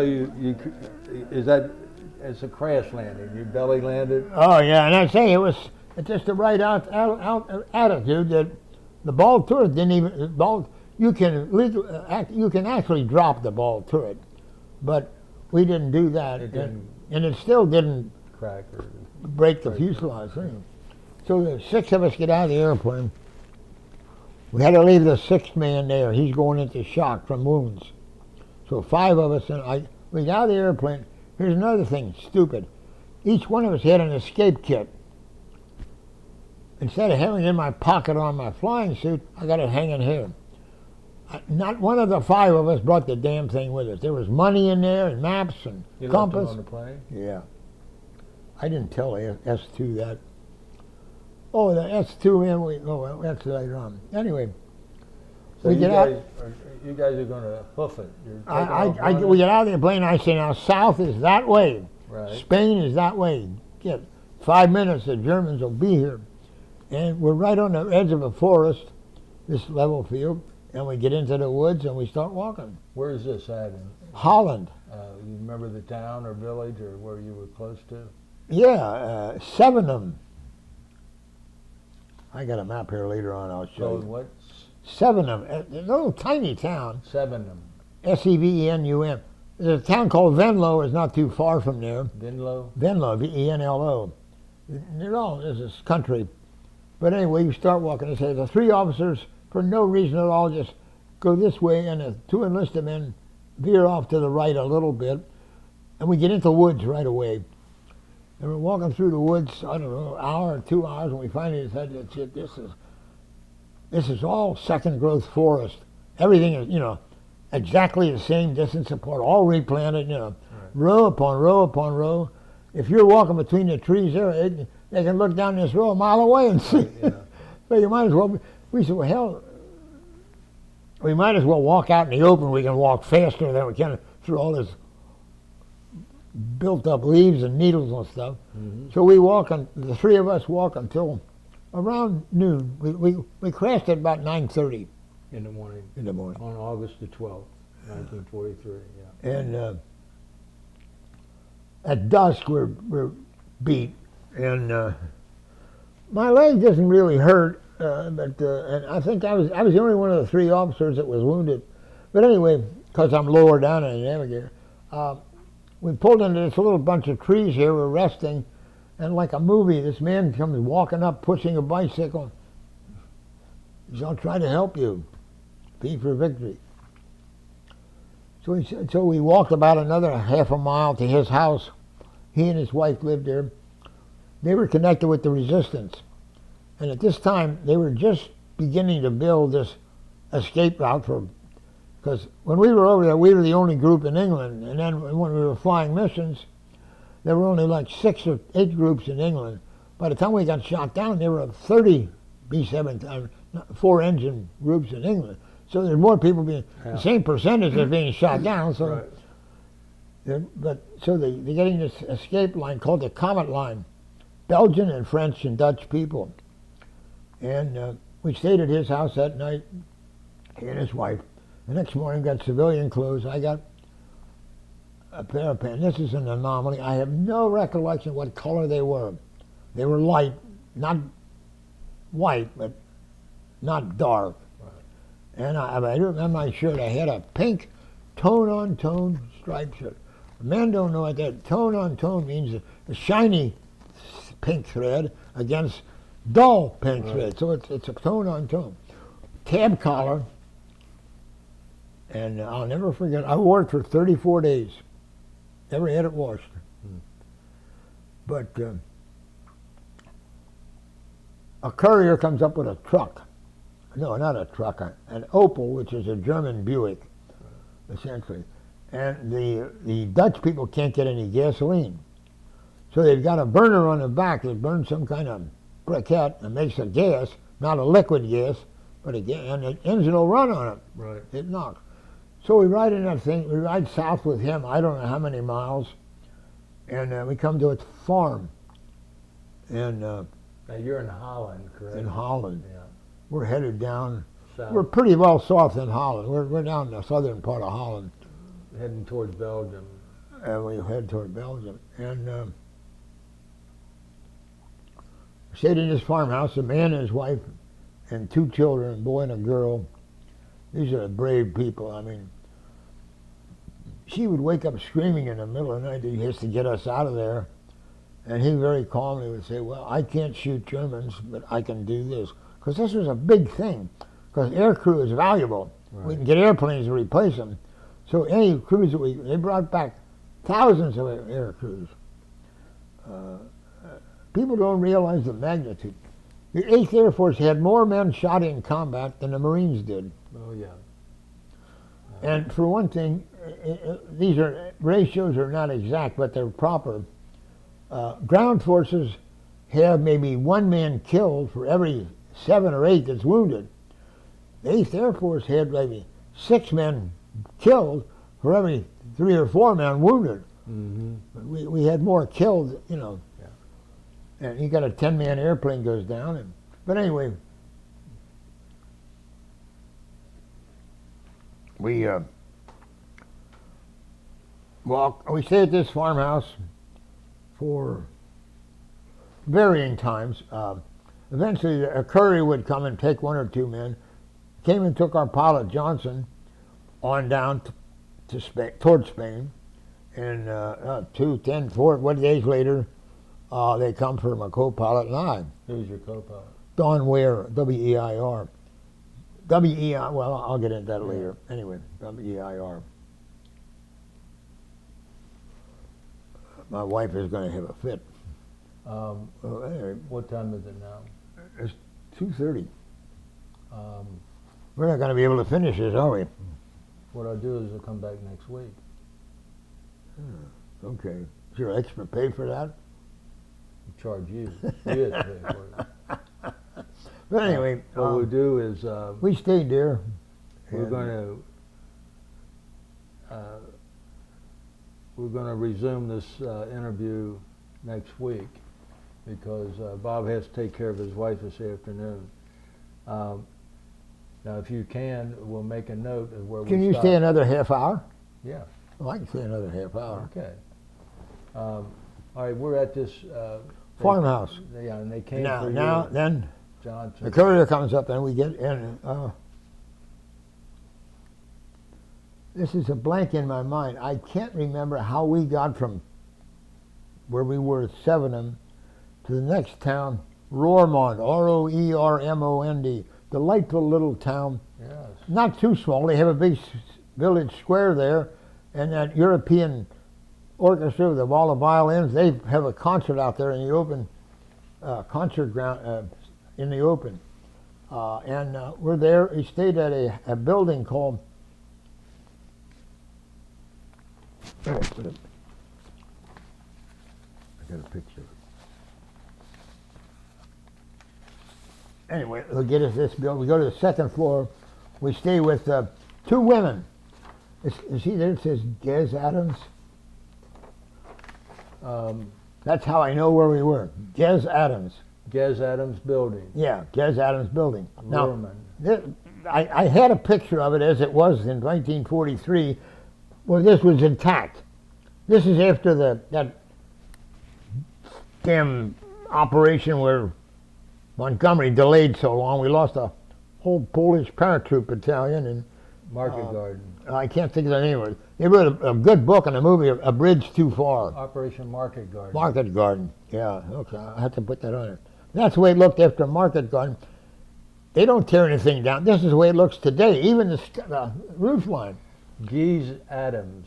Yeah. Is that with their names, or? I have no idea. And That was the name people of that are alive in Holland couldn't tell me. Yeah. And I wasn't there, but And that's what it looks like today. yeah, Okay. that's the way it looked like. Yeah. But anyway, a nice little town, and So. we were only there one day, Mhm. one night, and the next day we're going into Belgium. And we get there, and our courier says, well, your pilot made it to Paris, made it to France, and he's captured. Your two gunners only got into Belgium, and they're captured. So now, probably your next safe house is compromised. Yeah. You know, one of them has to be, or they wouldn't have been caught. Plus, it's now September. It's getting cold in the Pyrenees. What we're going to do, we're going to take a train ride all the way up to the North Sea, and we'll get you a boat and have you in England the next day. So we get on a train. We've had a courier with us from.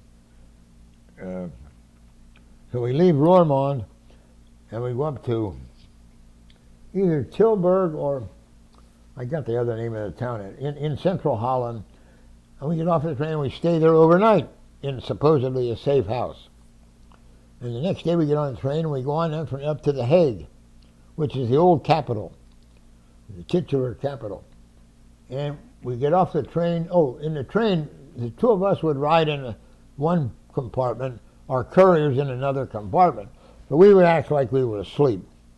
And we're in a damn train. And two well-dressed Germans get on, briefcases, and we thought, important Nazi papers in there. 12 noon, they open them up as black blood sausage and black bread. They're carrying their lunch in a briefcase. But anyway, we get off the train in The Hague, and when I was a kid, am I taking too long? No. When I was a kid, I had a book called Hans Brinker and the Silver Skates about a and in the front page that there was a picture, a little Dutch girl with beautiful skin, big white hat, flowery dress, selling flowers in this picture. Get off a train in The Hague, and that girl is still selling flowers right there, just dressed exactly the way that picture was. They were the same clothes. But we got on a trolley car, then went out to the suburbs, and when we were walking, we would walk 150 feet apart. So if the first guy was stopped, I was walking up to this safe house, and I just touched the doorknob, and damn, I got 4 men all over me. One of them clubs me over the head, the other one puts a gag in my mouth, the other one's got handcuffs on, and the fourth one pushed me to ease me down to the floor. I know my co-pilot's coming in another few minutes, nothing I can do. They get him. There were 6 of them. There were 3 Gestapo and 3 SS Schutzstaffel. And I'll never forget, this one Schutzstaffel man had a helmet, not a combat helmet, but a cap with a skull on it, across, Right. I mean, like pirates. Well, that was a Totenkopf division. Right. Totenkopf is skull, Right. deadhead. Deadhead. Yeah. They rushed us into 2 cars. They put raincoats over our hands so that people outside can't see where they got handcuffs on. And they raced through the streets back to The Hague, through The Hague to a little suburb called Scheveningen, which is the old Dutch federal prison, huge prison. And we're gonna you get in there and you start the routine.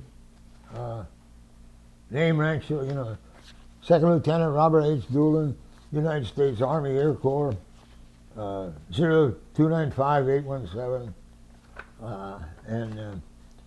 and you make you wait, and with a gun at your back all the time.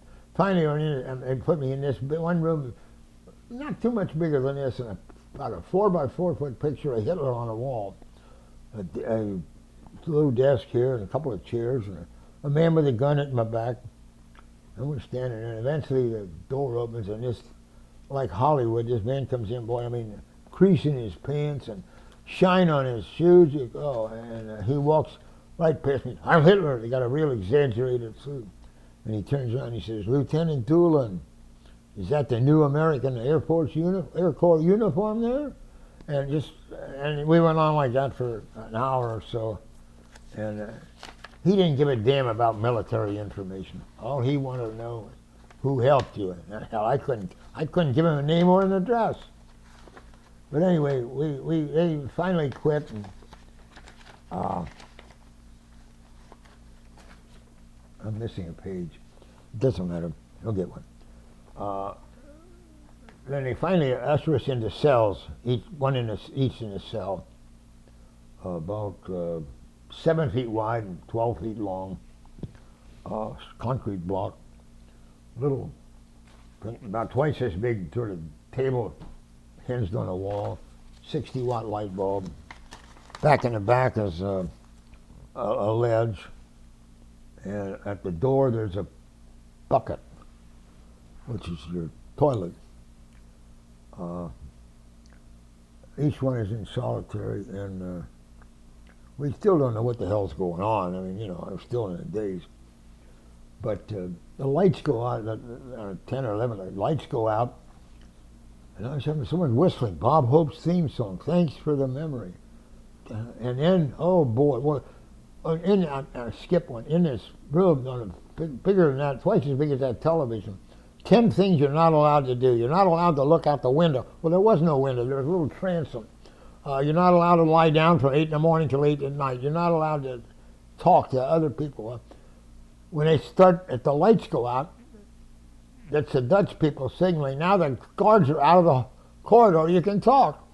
So I started yelling. My co-pilot was right next to me. And we found out that everybody else in that prison, about 150 of them, are all Jewish families on their way to Belsenbergen, death camp. And yet they had a sense of humor to use Bob Hope's theme song. I mean, they were unbelievable people. Anyway, we went around and around that was September 2nd, I forgot to tell you that. September 2nd is when we were captured. We were in that jail until September 20th. Yeah, and they take you out for questioning, and eventually they turned us over to the Luftwaffe. And at this point, I can't remember whether it was a Luftwaffe officer or a military army officer, but it was not the Gestapo anymore. So it was probably Luftwaffe. Took on a train and went from there To Frankfurt on Main. Yeah, but I'm Dulag Luft. oh, that's where we went. We went from there to Dulag Luft, which is a little outside of Frankfurt, and it was moved once. And that was a Durchlager. That's a passageway, not a Stammlager is a permanent camp. Now you go through the questioning again to find out if you know anything that can help you, and also to find out whether you're really an Army Air Corps officer, you know. And we were there, 8 days. And this was kind of hard to believe, but our own Army now, no. I'm making things up here. We're still in the German hands. We go to Dulag Luft. At Dulag Luft, they take your clothes away, and you're in there in your underwear. In the middle of the night, they turn the damn heat off some way. They turn the heat up, and God, it gets hot in there. And half an hour later, it's refrigerated. It's to break you down. That's where the sequence was. And that was our own. I mean, that was on the German Luftwaffe, the Air Force. And from there on, I have complained a lot when we were in the camp, and I had to amend that a little bit. But anyway, we went then from there to Stalag Luft 3. Wait a minute. You did some interrogation there, didn't you? Yes, now they want military interrogation. Well, Yeah. we've been shot down over a month. We have very little, that's Right. current information. Yeah, but now the Gestapo, all they want to know is who was helping them. The military now, they said you were in the 92nd YB-40. YB-40, what's that? You mean a P-40? I heard of a P-40. Yeah, well, he knows I'm lying, and I know he knows, but I can't. The YB-40s are gone anyway now. Yeah. What we'll do is we'll stop today at the end of the interview with the interrogation at Dulag Luft and pick up here next Friday. How's that? Okay. So with that, we'll cancel and stop for this today and resume next week. Hello. As you can see, we've changed clothes, and this is tape 2 of our interview with Lieutenant Robert Doolan, veteran of the United States Air Force, former POW at Stalag Luft 3, home of the Great Escape, which everybody's seen in the movies. And we were just getting ready at the tape 1, where Bob was at Dulag Luft at Frankfurt am Main. Right near there, the town called Oberursel. Oberursel, yeah. Let's review though back to when you were shot down. What mission were you on at that time, Bob? Gelsenkirchen in the Ruhr. We didn't hit it. We hit an alternate. I can't remember the name of it now. In the vicinity? Oh yeah, right in the vicinity. It was overcast, and yesterday I could have told you the name of it. Very short name. It wasn't Bond, but it was a short name like that. Yeah. How many bombs did you carry on a mission like that? I think we had 10 500s. I see. And you had 10 men on your crew, 10 men. counting yourself. Right. No, 9 and myself. Yeah. 10 including me, right. That's what I just said. That, are you going to pay attention? I'm rapt with attention. Do you recall the names of your crew? The what? The names of the men on your crew? Probably not. In the nose we had Dickinson he was the top turret gunner. Waist gunners were Gutierrez and Treon, Treon. He may not have been a waist gunner, but he was one of the gunners in the back. In the ball, we had a very smart young man, very odd Irish name, but he shouldn't have done that to me. And your pilot? The pilot was Hans. We called him Johnson. I found out in the books he was Johansson. Johan. He was on his 23rd mission. I see. And what mission was that for you? 13. 13. And what was the co-pilot's name? Don Weir, W-E-I-R. There we go. And Antella was another waist gunner. That's ridiculous. Now, were you hit by flak as you were going in? A fighter got going in. A fighter got our number 4 engine, far right engine. And you're going into the target then? Yeah, when we were just going into the continent. Oh, really? Yeah.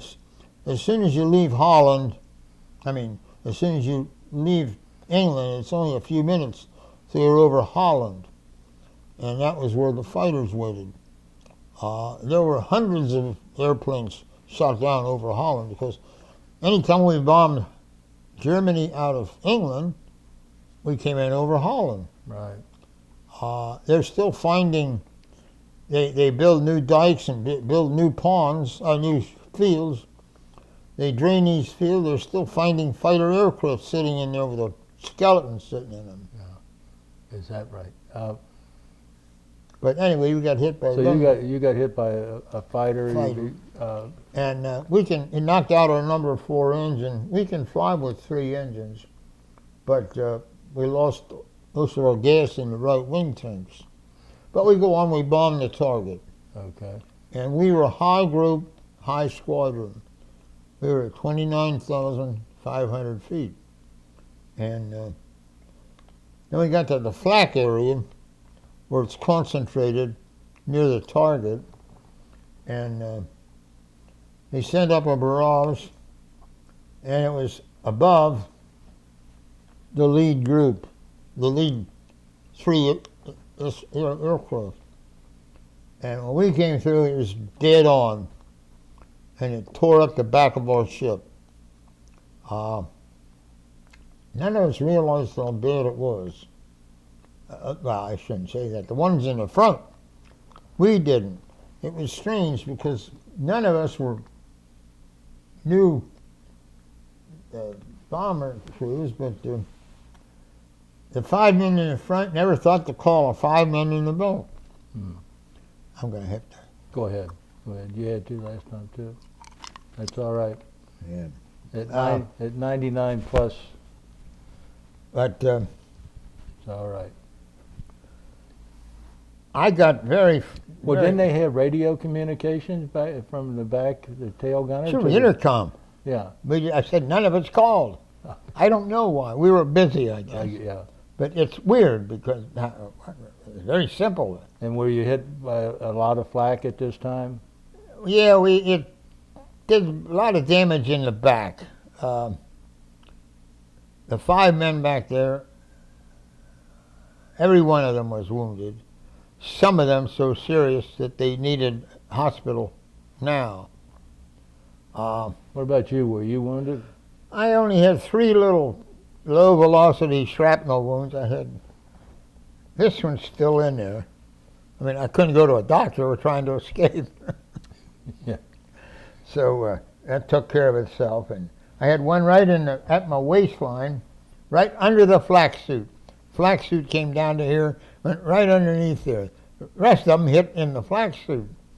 That one, my co-pilot helped me squeeze out. The third one was down in the back of the knee, and I don't know, days later it worked its way out. Did you get a Purple Heart for that? Yes, Okay, it was not very serious, but It was close to being very serious. But it's in there. Yeah, They can't deny it. yeah. But So the plane was hit pretty badly. So you. well, the plane was only hit the interior of it. I mean, none of the wings or control surfaces were bothered, or the three engines were bothered at all. Is that right? That's why we didn't call up. But So why these events may or may not be in sequence, but the pilot puts it into a dive to get away from that high altitude. The ball turret gunner, he's looking out through his ball, and he sees the waist gunners jumping out of your plane? of our plane. Oh, he has the best view of all. The ball turret man has Yeah. the best view. He can see forward and backward. So he said, maybe I better get out of here too. So he winds his ball turret up and gets out. And as he's putting on his parachute, which he has stowed right there, he gets hit very seriously. And he jumps. By this time, we're over Cologne, on the south of our target on the Rhine. And he's up between 3,000 and 5,000 feet. They're shooting at him with everything. But he gets down and taken to a hospital. The two waist gunners, they're taken to a hospital. So you've got 3 men that bailed out that you know about? Well, then the fourth one bailed out, and I think it was the radio operator, which makes sense. Mm-hmm. Because then the tail gunner's still in there. And we go down to the deck, 100 feet. You could look up at smokestacks in the Ruhr. And I give the pilot a course for England. And now the two ME-109 pilots are flying wing to wing with us. And we flew that way for over an hour. They didn't shoot at you? I didn't shoot at them. My top turret gunner had a gun trained on. I had a gun. My left gun was trained on this. We could see their helmets. We were so close. But neither one of us needed any more enemies, I guess. But we flew wing to wing for a good hour, probably. At the deck, we're only flying 150 miles an hour. We're flying 300 miles an hour at altitude with the density of the air. But on the deck, we're only flying 150 miles an hour. So we're burning more gasoline, too. Right. And finally, the pilot asked me, how long to England? And I gave him my estimate. And he said, well, we don't have enough gas. And this is one of those decisions you make. Do you say, well, those gauges are never right, we'll keep on. But if the gauge is right, you can't make a forced landing without power. You can't ditch, you can't make we can't make any kind of landing without Right. power. So he elected to put it down and found a nice level spot. I found out after a while it was a bicycle path. And, he made a beautiful... Now, did he let his landing gear down? Or did Oh, no. There is a provision for dropping the ball turret. I've never seen it done, but you're supposed to do that if you're ditching or probably even A belly wheels landing. up landing. But he laid that stuff, he was a good pilot. He laid it in there so smooth that it didn't break up. And now we did another stupid-ass thing. Each one of us had a escape pack. A little bag. I had it hanging right here by my desk. I should have had it in a pocket. All of us should. Not a one of us brought those escape packages with us. So the Germans got some money and maps and compasses. But it's too late now to worry about it. But anyway, 6 of us get out of the airplane. The one gunner's still with us. And he's going into shock from boom. So I had to, you stay here. And then I got out and I said to the man, I said, now, south is that way. Start out, because in 5 minutes, the Germans will be here. And we were lucky. There was a woods right off the side of this bicycle path. So we got in there right away, and we were lucky. We just walked, and the Germans never got there while we were there. Now, And- did those 2 fighters stay with you until you landed? Oh, yeah, they did, and they did a wing over, and while we're here, and we found out later they landed at Mönchengladbach, which was their home base. Mönchengladbach? Mönchengladbach. It was Fighter Group 4, and very close by. And they got in a car immediately and came over to the site. Early in the war, it's not uncommon. And so they came over there. But and- you were already gone.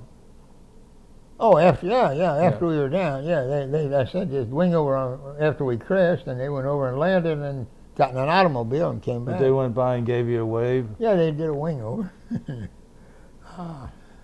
And, Chivalry at its best. well, there was still a little bit World War I mystique. World War I was the first flying, and there was a camaraderie between German fighters and Americans. I mean, Red Baron, and Richtofen, and Eddie Rickenbacker, you know. So there was still some of this. There were any number of instances where a fighter was sent up to destroy a B-17, which is on its last legs, and instead of that, he would point the guy back to England and let him go. I know of 3 instances like that. So whenever you landed, you pointed some men south, and the guy that was wounded real bad, you left him there? Yeah, I had to leave him there. Yeah. Oh, Yeah. yeah. And some of you guys went south, and which Well, we all went south, but this is not class distinction, because we were friends together. So the 3 officers were here, the 2 enlisted men were over here, a little bit to the west of us, and we all headed south. And we started off in the woods, but all the woods in Germany almost are all second growth. They've been planted. I mean, they're very meticulously this far apart, and the roads are this far apart. And you get between the roads, you can see half a mile down there looking straight through this road. And it's slow walking, needles on the ground. So we said, well, we're far enough from the airplane now, let's get out on path. So we walked, and we shot down at 9:30. was that 9:30 in the morning you went Yeah. down? And along about 12:30 or so, we came upon a farmer in a field, Dutch farmer. I'm sorry. We made it into Holland before we tried to crash land. I mean, Right. I made sure we were in Holland, which was still all German. But and I walked up to him and I said, "Can you help us?" And he could speak enough English. He said he would try. But then he gave us some black bread and margarine. And I didn't go to college right out of high school. And I was wearing my 1935 high school ring. And this was 1943.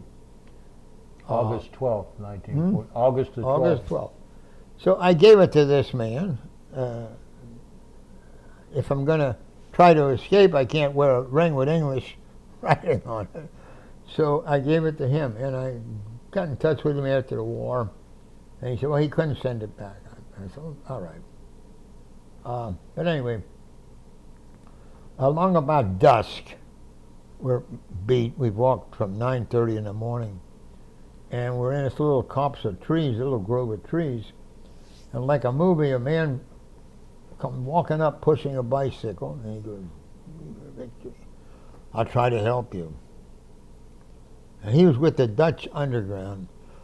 There was 2 escape lines just being set up.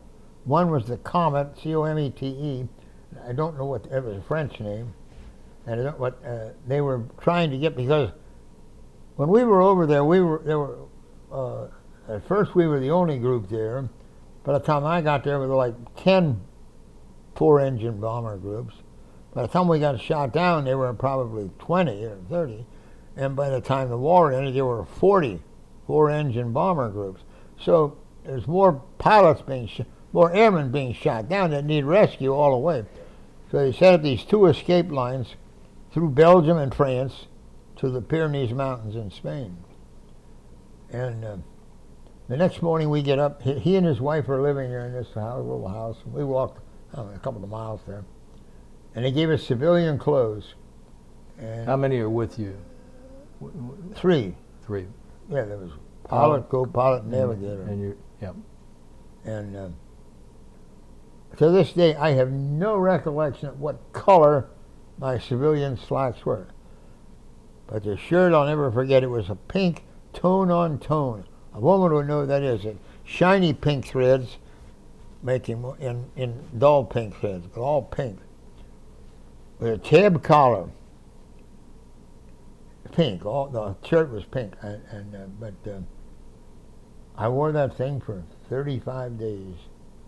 But anyway, and I had just had a pair of good church boots made in London, and I had to give them up because they gave me a pair of beat up old black leather Dutch shoes.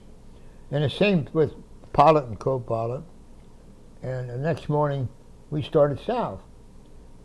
And the way we did that, there was a man came with an Opel, which is essentially a German Buick.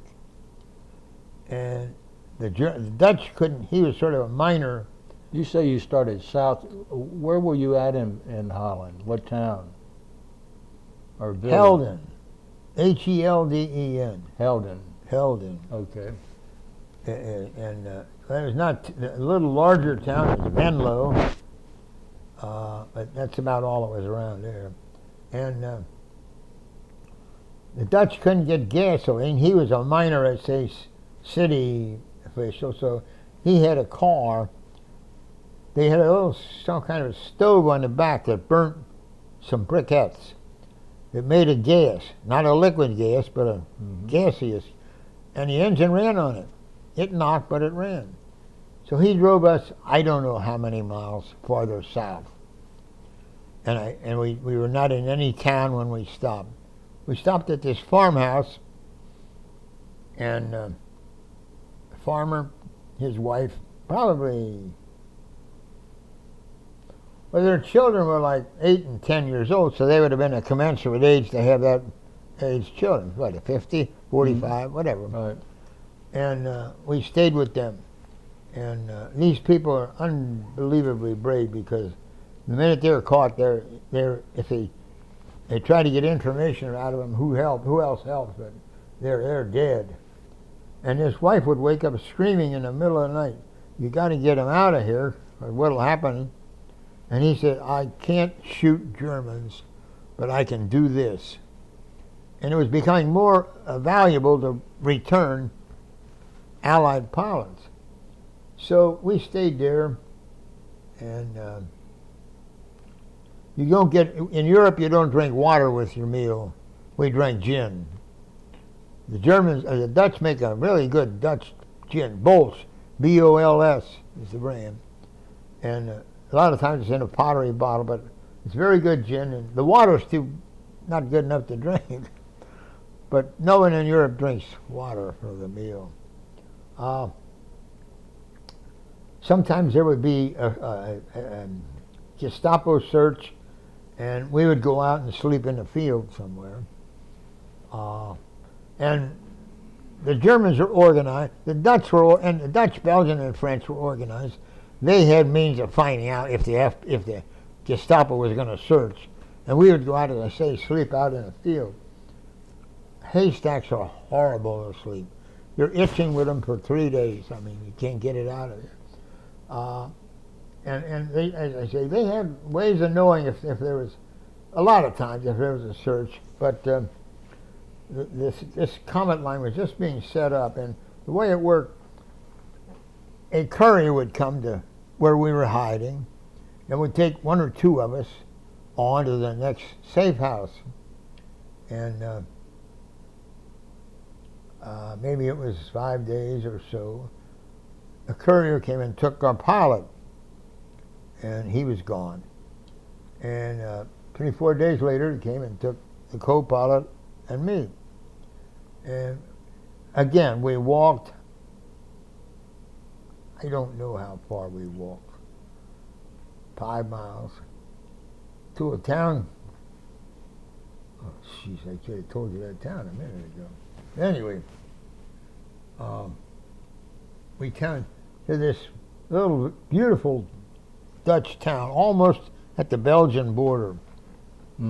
Maastricht is the Belgian border. This town was 2 miles north of the border.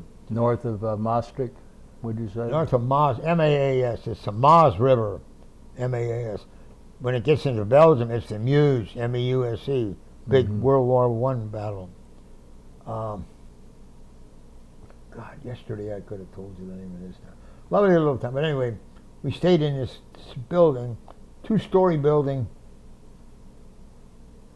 I think I gave you a picture of it. 2 women, 50, whatever, maybe. And we stayed overnight with them. And the next day, a courier came. We were going to go into Belgium. And he said, well, we just got word that your pilot, Johnson, was captured in France. And he's in a notorious Fresnes, F-R-E-S-N-E-S, prison in Paris. Your 2 gunners actually made it into Belgium. They were ahead of you. And they're captured in Belgium. So it's now September. It's getting cold in the Pyrenees. So they decide your next safe house, and the next, probably not safe anyway, because they wouldn't have been captured. And it's getting cold in the mountains. So we're going to take you all the way back up to the North Sea. So we walked to the railroad station and get on a train.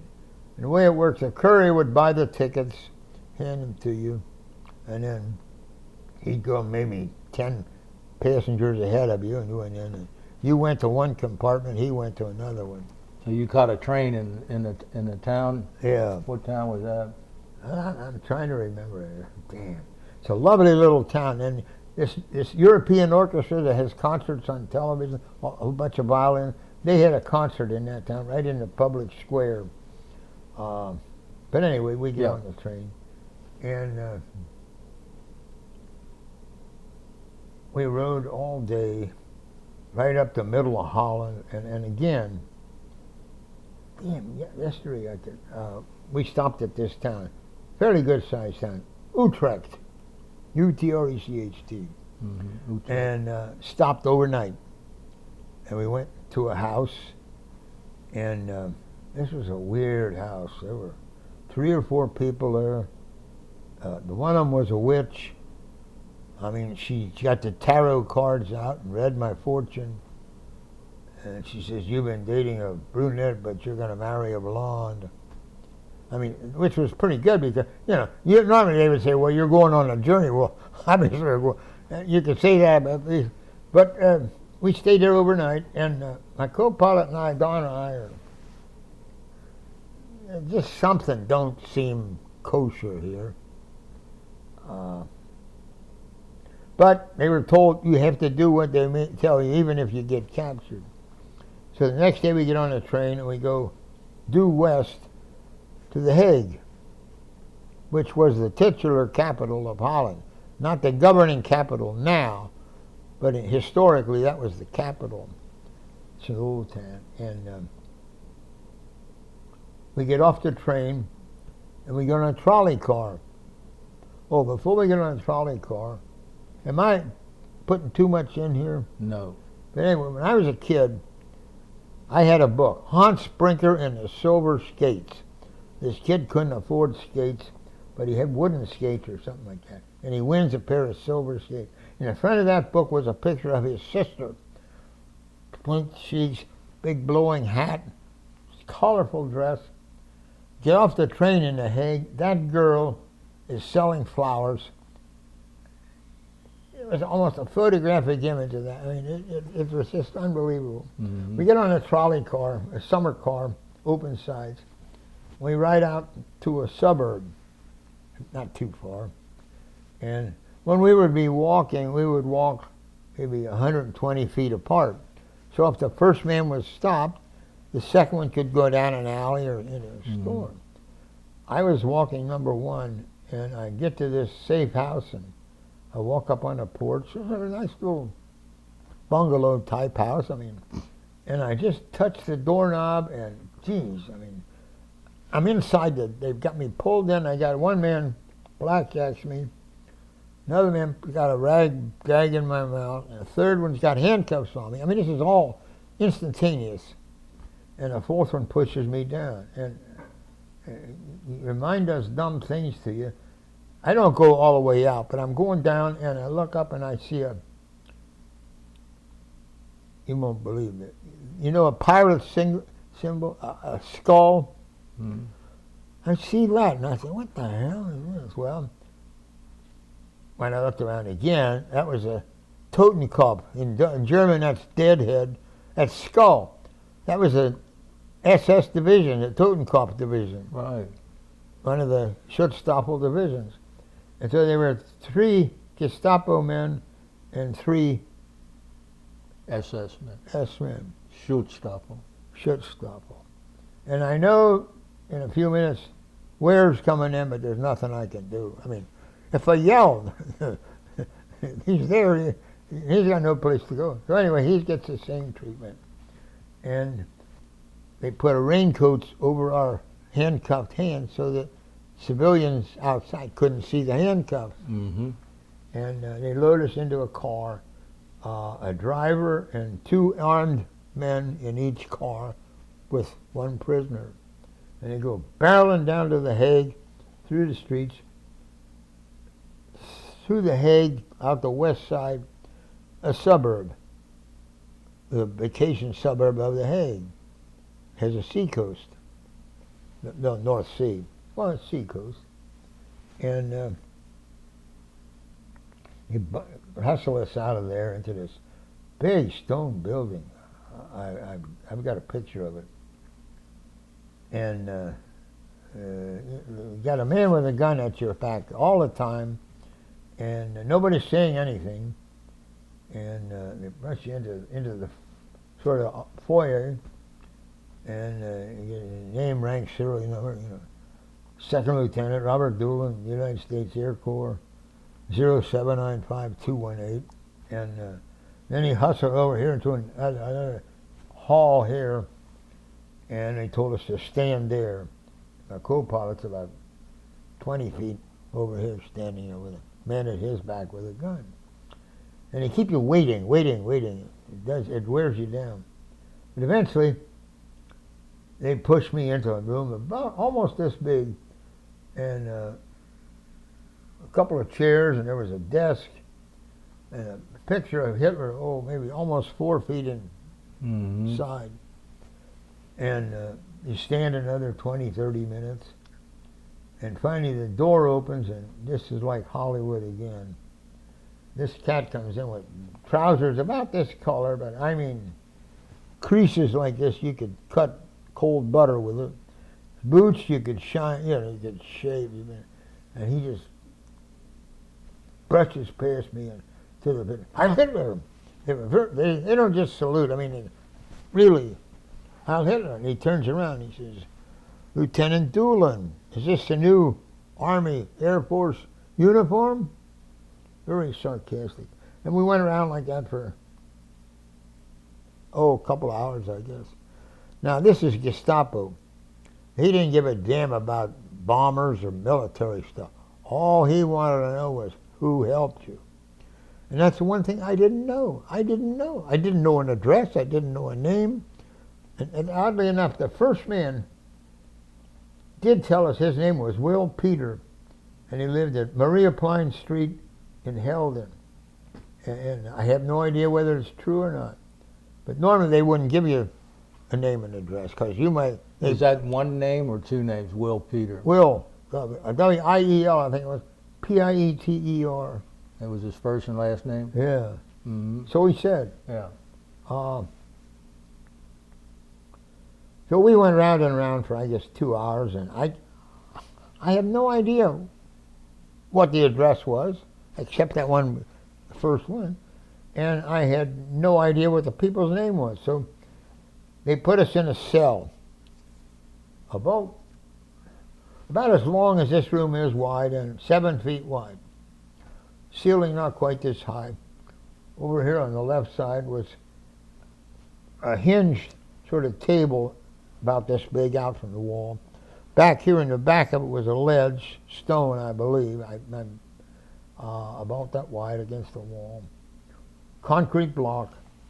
Over in the front here is a big door, I mean 3 feet wide, oak.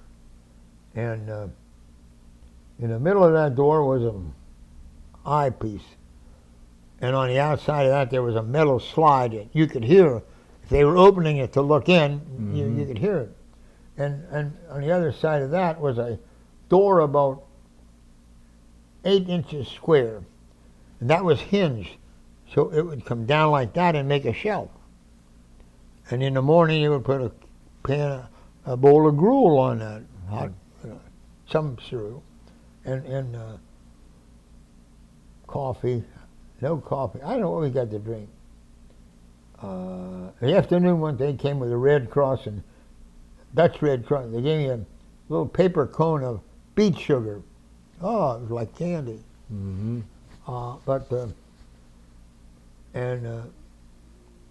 They've took my shoes away, took my belt away, took my pen and pencil away, took my watch away. And we're in a daze, you know, this time is going, so I don't know what we had anything to eat or not, I don't remember, but that's dinner. And there's a bucket at the door here, just a bucket was your toilet, and about a 60-watt light hanging here. A big sign about twice as big as that, about 3 by 4 feet, 10 rules on it. It's forbidden. It is forbidden, verboten in German, verboten in Dutch. It's forbidden to look out the window. Well, there was no window. There was a transom about this wide above the door. That's all. It was forbidden to lie on this ledge from 8 in the morning and 8 at night. It was forbidden to yell out to any other prisoners. There were several other forbiddens. And so Dawn and I have been separated now from, 3, 4 o'clock in the afternoon until dark. And now it's getting dark, and they turn out we heard, what's that noise?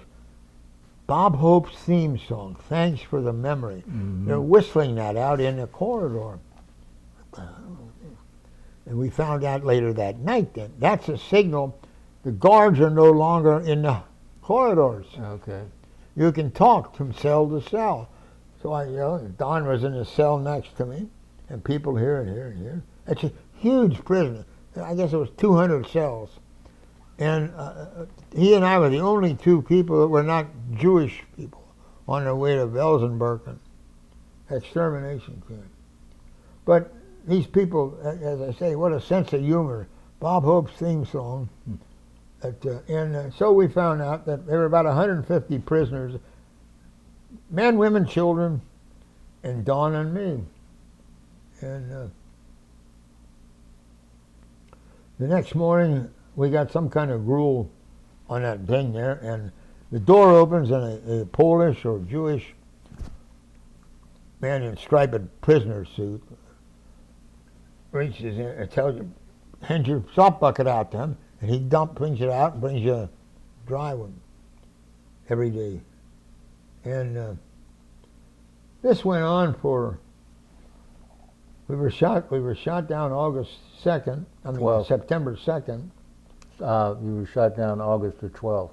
We were shot down August the 12th. I mean, we were captured September 2nd. September 2nd, and we left there on September 20 to go to Doolan Luft. So this went on for days, and you'd go out. They'd take you into the Hague for questioning, and you know, in a broom closet is under stairs. Yes. You got a ceiling like this. So they'd take you into the Hague, and then the first thing they do is put you in one of them. There's a stool back here, you can sit on it. But the only way you can sit on it is like this. Right. Now this is all psychology, see? And then they close that door, and it's black. I mean, there's no light in there. Well, they wouldn't. Right. So you sit in there until they feel you're ready to be questioned. And they just go back, and still no military information at all. All they want to know is who is helping you, which I couldn't give them anyway. So eventually, they agreed that we weren't anything. And they turned us over to the Luftwaffe. And the Luftwaffe, and I don't remember now whether it was a Luftwaffe officer or a ground forces officer that took us to the train. But anyway, we get to the train, and that son of a bitch, you carry this suitcase. And I thought of maybe, hell, I'm not going to leave it. He might shoot me. But I just burned the hell out of me. He made me carry his damn briefcase. But anyway, we were on a train then to go from Holland to Oberursel, right outside of Frankfurt on Main. Mm-hmm. And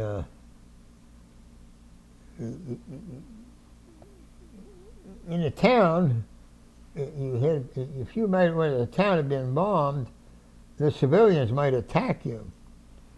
Not me, but I know of a very close friend. And the civilian women started panicking. He said, this Luftwaffe officer, look, he says, he's just a soldier doing his duty for his country now. Back off. So, as I say, there was still this mystique. And Doolan Luft had a unique way to break in. They took your clothes. And then you'd go to sleep, and all of a sudden you'd go, damn, it's hot. And I don't mean warm, I mean hot. And an hour or two later, they had some way to open window. Damn, it's cold. This is just to break you. And you still, now the military is after information about the war. And he says, 90-second bomb group, YB-40s. I said, no, but P-40 I heard of. But as I say, by this time we've been captured over a month and we don't have any pertinent information. But anyway, they finally turned us loose. Turned us over, and we got on a train road. Incidentally, you said 92nd Bomb Group. What squadron? I was in a 326 when I was shot down. The YB-40s had all been 327. Okay. But after we decommissioned all the YB-40s, then we went into a regular B-17 squadron. Right. 326. So, okay. And so that's what I was in when we got shot down. Thank you. We got to Doolan Luft 20th of September. We left there on a train again and went to Stalag Luft 3. Got there on October 1. It's in Poland. Now, the Polish border is like this. The Germans and the Russians, they use Poland as meat in a sandwich. Right. The hills over here, the boundaries like this. but this was inside Poland. Stalag Luft 3, town called Sagan. It's a town from 12th or 13th century. Nice railroad station. Stalag Luft. Stalag is Stammlager, which is a lager beer is stored in a. So it's probably the same root. But anyway, Stammlager is a prison camp where you're kept. Doolan Luft is a dirt lager, D-U-R-C-H, which is a temporary holding place. But this Stalag Luft was built not too long after the war started, 39, for RAF, all airmen. Goering he was an idiot, but he was very selfish and very greedy. And he knew that if the Luftwaffe has, let's say, 25,000 men, and it only has 40,000 men, I can get an advance in rank and pay. So he said, so much so that he said, look, anti-aircraft guns, those are not ground forces, those are Luftwaffe forces. His command was bigger. So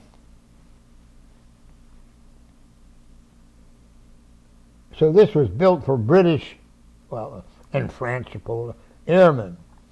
And it probably held about 1,000, and it had two compounds, east compound and center compound. And then west of that was a commandantur where the German troops were stationed. So there were three compounds in this one camp. The east was all English. The center was all English non-coms. And they didn't give a damn for anything. I mean, they tore the place up.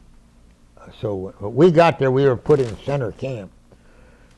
And it was a shambles. And there was a man named Delmar T. Spivey, was a colonel, had gone through West Point, got a pilot's license, and was a colonel, bird colonel.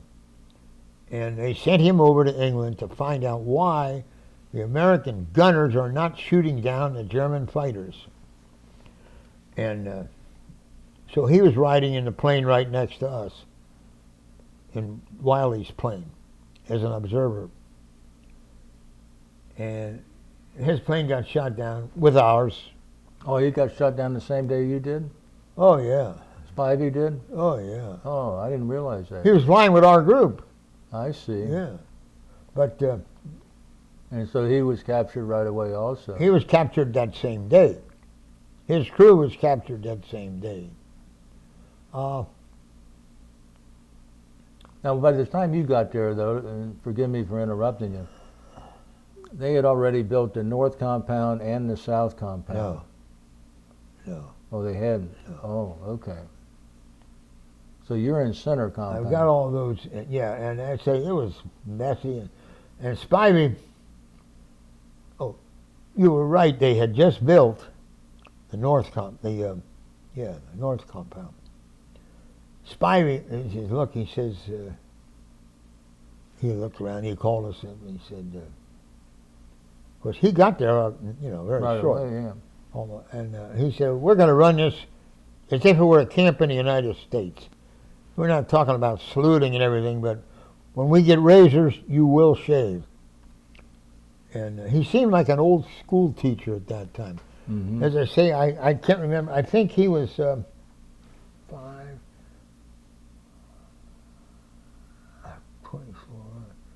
He was about 41 years old, Mm-hmm. I say. And An old man. yeah, an old fuddy-duddy, but unbelievable, God Almighty, unbelievable man. And he did, and then when he said, you will shave, and then he had some guys immediately, oh, and you'll get your hair cut when you can. So immediately there's some rebels had to get a Apache Indian haircut and everything. Don Eagle. Don Eagle haircut, yeah. But that's the amazing thing to me is why Spivey stayed in that center camp, because it was the poorest of all. We had no water in our barracks. North, South, and West had water in our barracks. But anyway,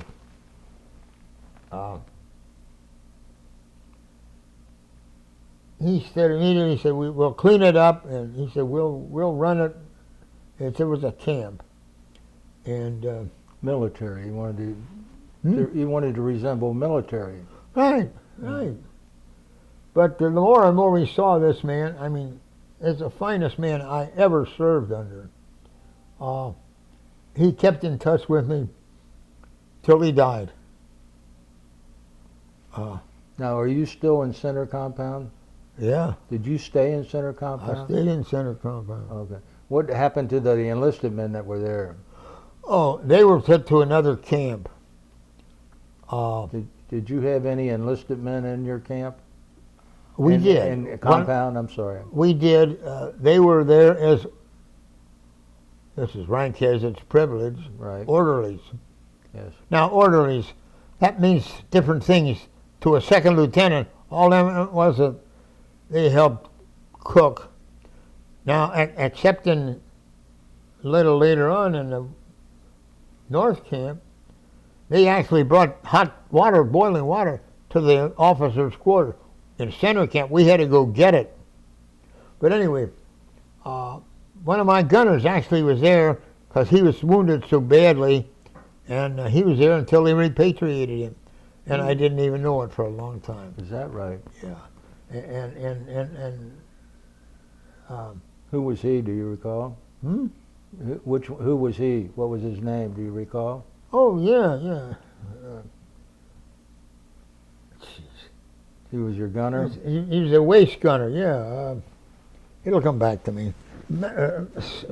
Hispanic boy. Oh, Gutierrez. Gutierrez. His twin brother was in the group with him, and they were unique in that there was water in her hometown. Their hometown was such, they never had a cavity in their whole life in their teeth. And his brother was a gunner in our group too. But anyway, see, Spivey got there right after, early Doolan August. left. Yeah, he got there. August 20th, 15th, somewhere around there. Yeah. Mm-hmm. And we didn't get there till October. And the bad part of that, trying to escape, is your parents don't get any information.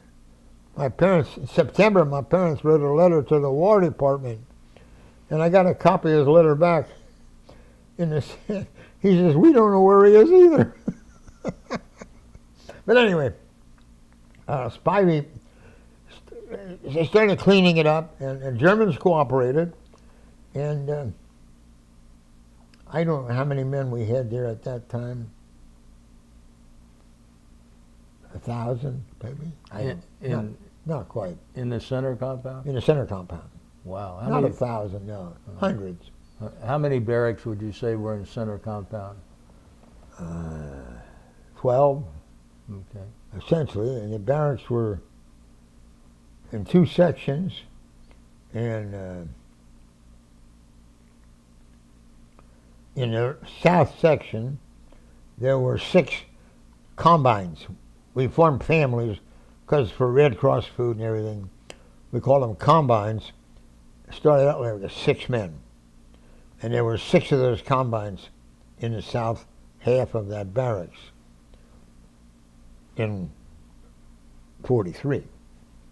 44, you're getting men shot down. Now you got 8 men in a combine. And but then the new barracks had rooms. I mean, I don't know why we were complaining like hell. Shit. As I say, a prisoner of Japan or them would say, well, you were in a country club.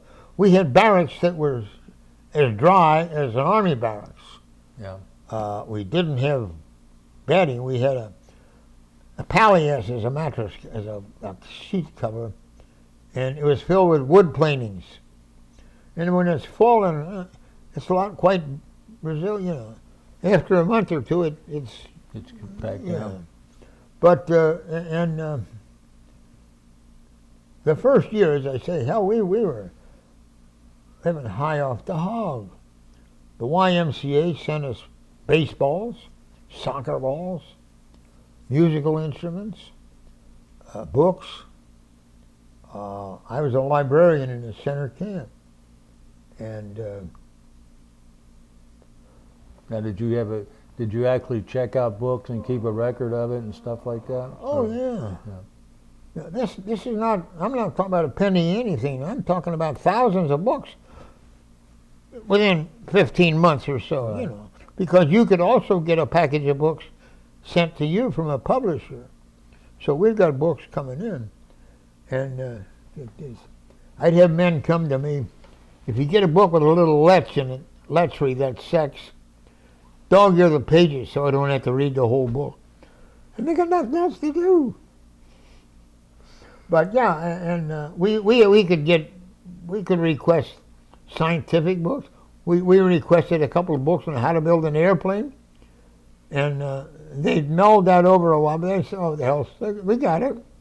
And we designed an airplane for after the war, and essentially it was a model after the P-51. And you think, but and actually, North American brought out the Navion, which was all. Get that phone, will you? Yes. Right there. And press that left. Hurry up. That green button on the left. Thank you. Hello. Yes?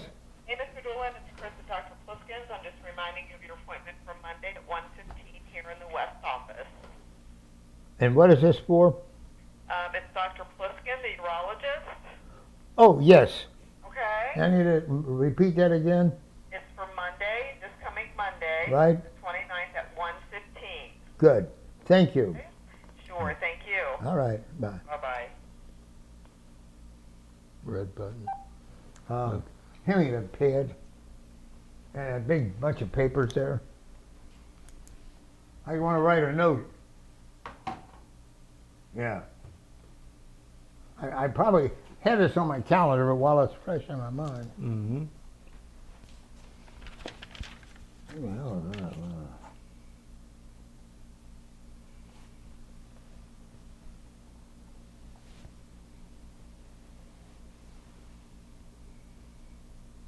I got to go to the urologist. Mm-hmm. Good. Here, give me Thank that you, one. thank I'll keep you. it over here. This is mine. Let me ask you something. While you're there, I know that the north compound had 3 tunnels going, and I know the south compound were collecting a lot of escape materials, compasses, maps, some other paraphernalia for an escape. Was there any escape committee in the center compound? Oh yeah. All of every compound had tunnels, but only one got out. Right. Center compound, I had nothing to do with tunneling. I was duty pilot, secure. We even had one that was going to start in a outhouse, and you just couldn't stand it. Right. But yes, we had, and Spivey toured all of them, and he told us all about it. He said, there's a tailor shop in this prison camp you wouldn't believe. And oddly enough, it's run by an Italian, Italian tailor. And they would take some uniforms and dye them, even just scraping the nap off to make it look like serge, covering brass buttons, everything imaginable. The whole crew did nothing but that, making uniforms, which is make work, really, because you're not going to give a uniform to everybody. Right. You only give uniforms and money to people that you think have a chance of escaping. These people aren't escaping to get back to England. It's almost impossible from where we were.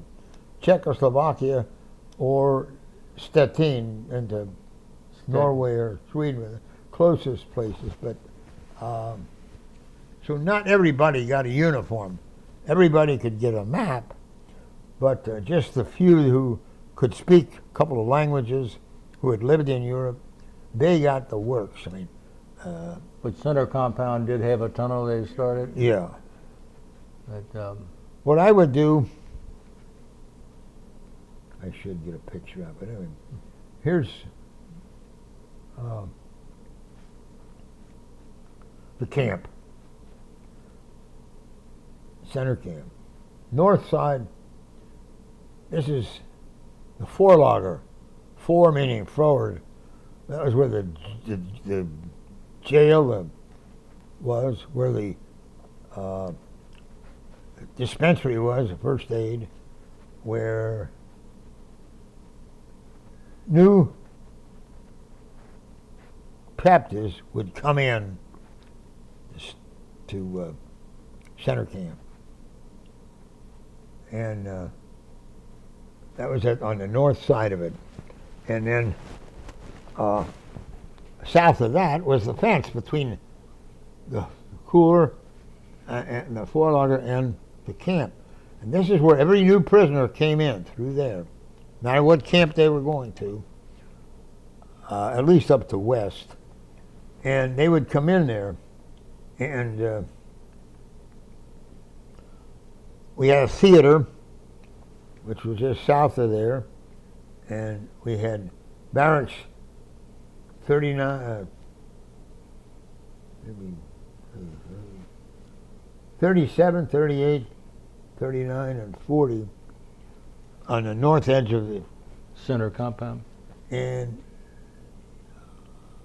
I was duty pilot. There were a bunch of us. We would sit there in the room at the north end of that, looking right at the gate where everybody has to come in. Germans, new recruits, everything. And I had a pad. And Glemnitz was the head. So I'd write Glemnitz in, 9 o'clock. You two guys stay with him. If he starts to get in some place that's not. The first thing we did was yell, "Goon in the block." And then someone found a Popeye cartoon and said that's not a complimentary term, goon. So then we said, well, tally ho. And did everything you could to keep the spy from going into where this secret work was going on, even to the extent of stage a brawl between the guy and the door. But never happened. I mean, I never had that happen. But I would keep it in. And Lemnitz would come in, and he'd say, Lieutenant, you can check me in now. We didn't hate him in the sense that the Japanese, Right. but he was so damn good. And he never overstepped. One time I think he did draw a Beretta over when A.P. Clark was acting up a little bit. There's a fantastic man, Bob Clark. No, he was in a different compound. Yeah. Than Oh, yeah. I think was yeah. Clark in the south compound? Clark was in the north compound with Bushel. Yeah. With Bushel, until just when the tunnel was started in spring of '43, summer of '43. Clark was in the same compound with Bushel, Right. and the Big X came. Right. Then that means you got an senior American officer, a senior British officer, who's the top dog. Right. So when we got all these camps, then eventually, when the South Camp opened, they said, well, so when that tunnel was started, Bub Clark was American Big X. Big X, yeah. And he would work with Bushel. And when they opened the South Camp, They moved all the Americans down there. they moved all the Americans out, and then 4 months later, the tunnel broke. So no Americans got out Right. in the tunnel.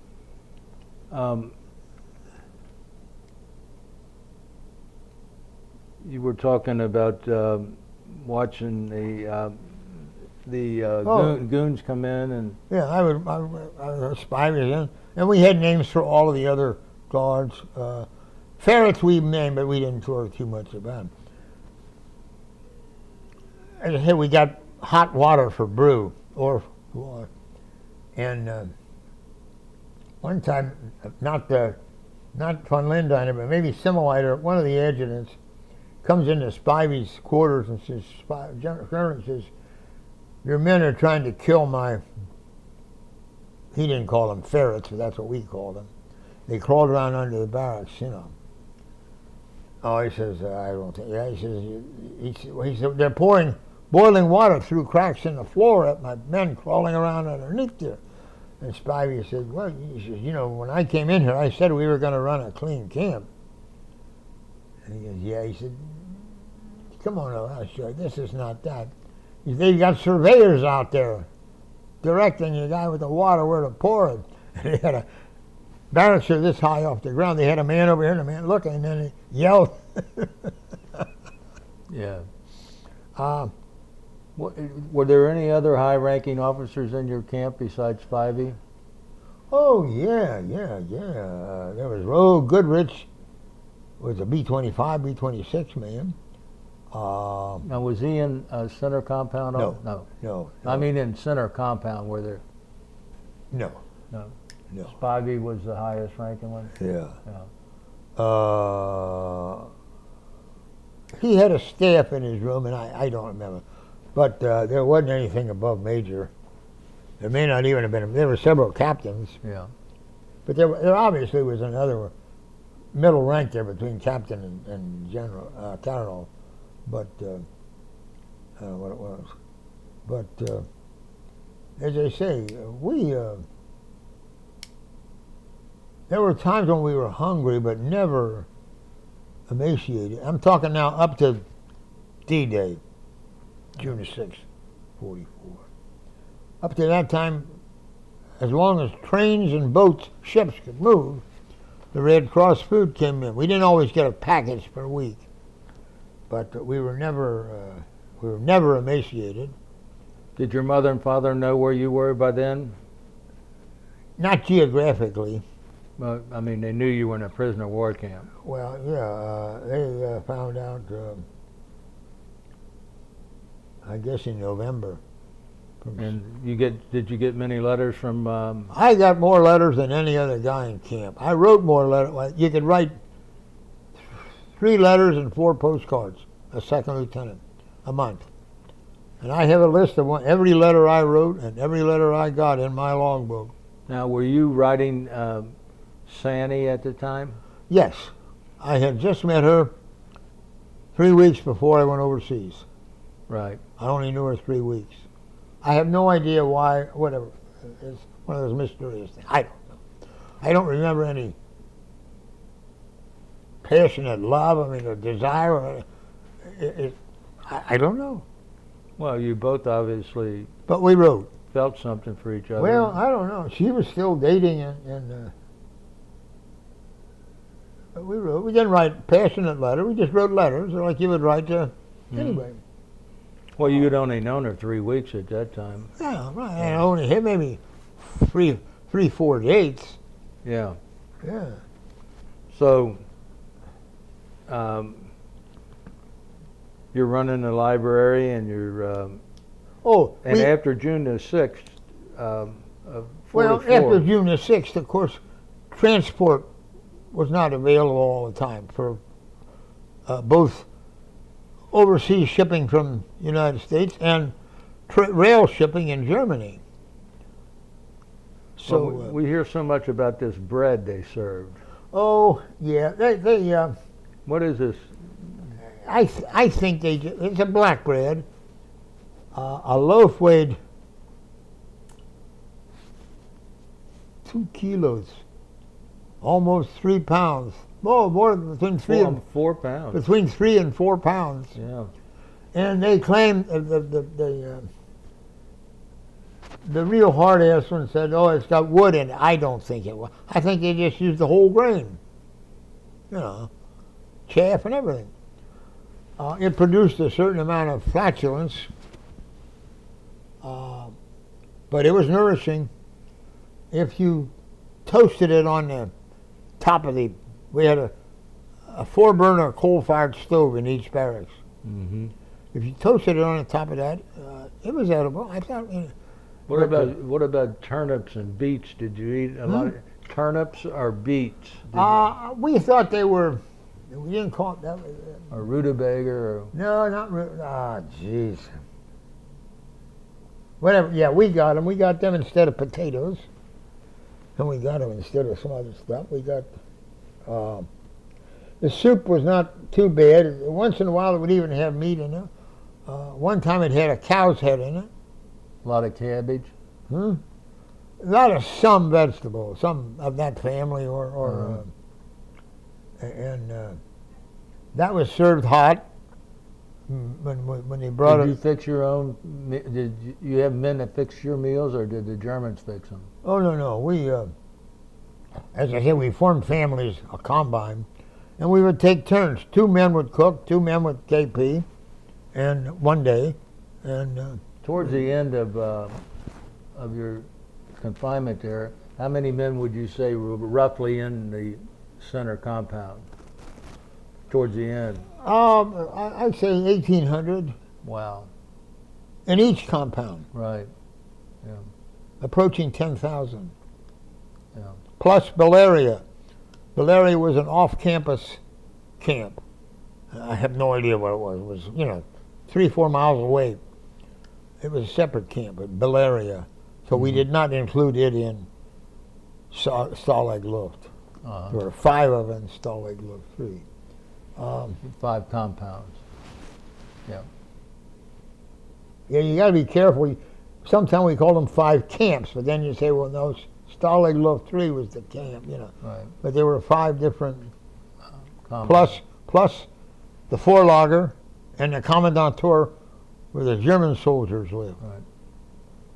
Did you have much interaction with the commander von Lindiner? No, never saw him hardly ever. No. He had a temper, but I think he did a good job. He was a wealthy man. He was a cultured man. I don't remember seeing him more than I can't remember. What after the Great Escape? Can you tell us what happened in your camp? Oh, that hurt his feelings. I mean, he didn't expect Bushel and previously Clark to not to do things, but he had no idea that they would abuse the privilege by making it get 200 men out. Right. So, he took it personally. But there was never any cruel retaliation. On his part. There may have been a lessening of food momentarily, but I really don't think he. It really hurt him, his pride. Mm-hmm. But and between Clark and Bushel, right before the tunnel broke, right before Clark was transferred, the Americans were transferred. Bushel was concerned with the personal part of it, and Clark was concerned with the escape part. And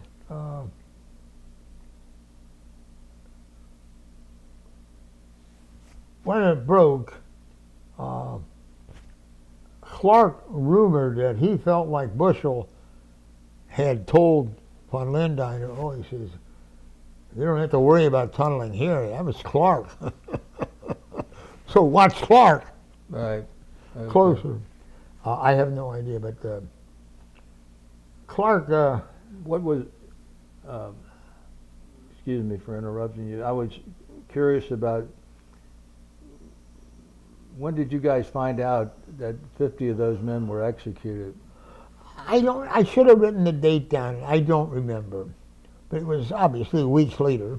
But I do not remember when it was. It had to change the whole. It was about March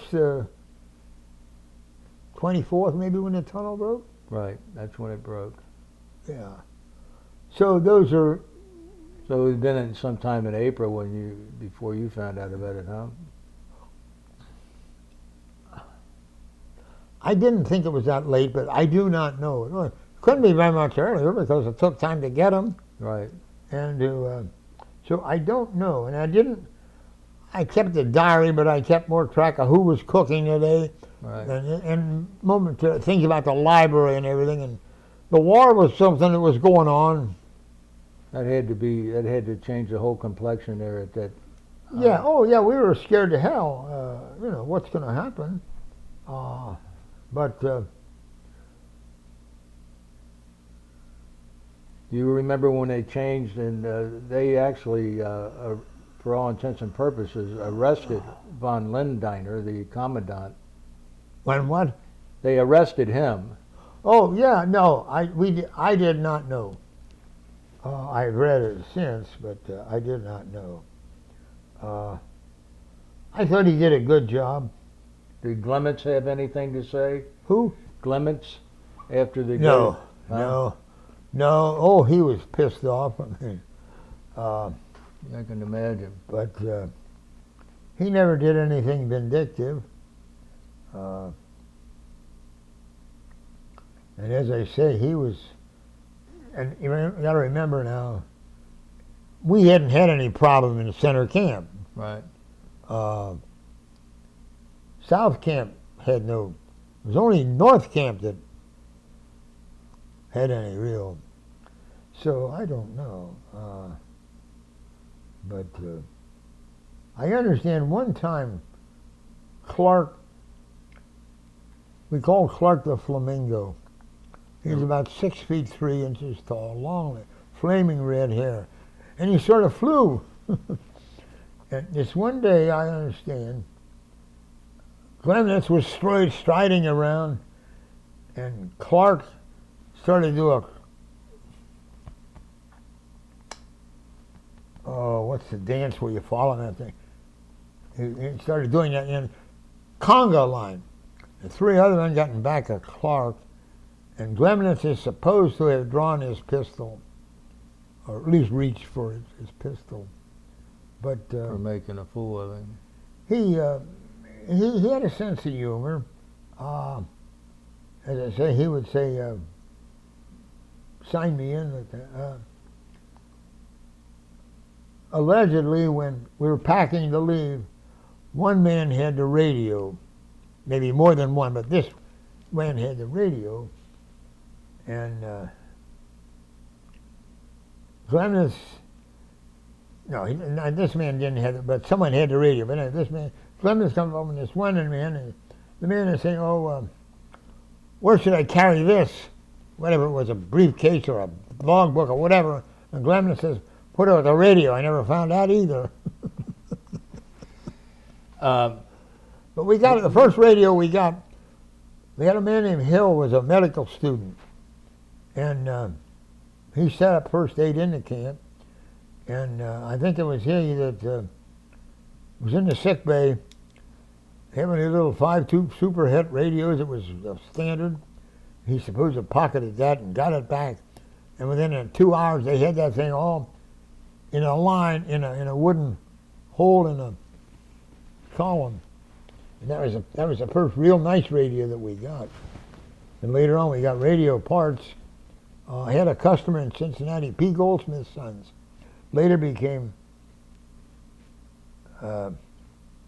Brunswick Pete, and later became there's another in between. They made baseballs, they made golf balls, and That was Pete Goldsmith. Pete Goldsmith's son. And this colonel from Washington came down to talk to either Hugo or Phil Goldsmith, the two sons of the founder, and he said he wants you to put these little metal eggs in the baseball instead of that hard rubber core. So they did. And then they had to mark those boxes that there was radios in there so that the Germans didn't x-ray them and the Americans didn't start hitting fly balls with them.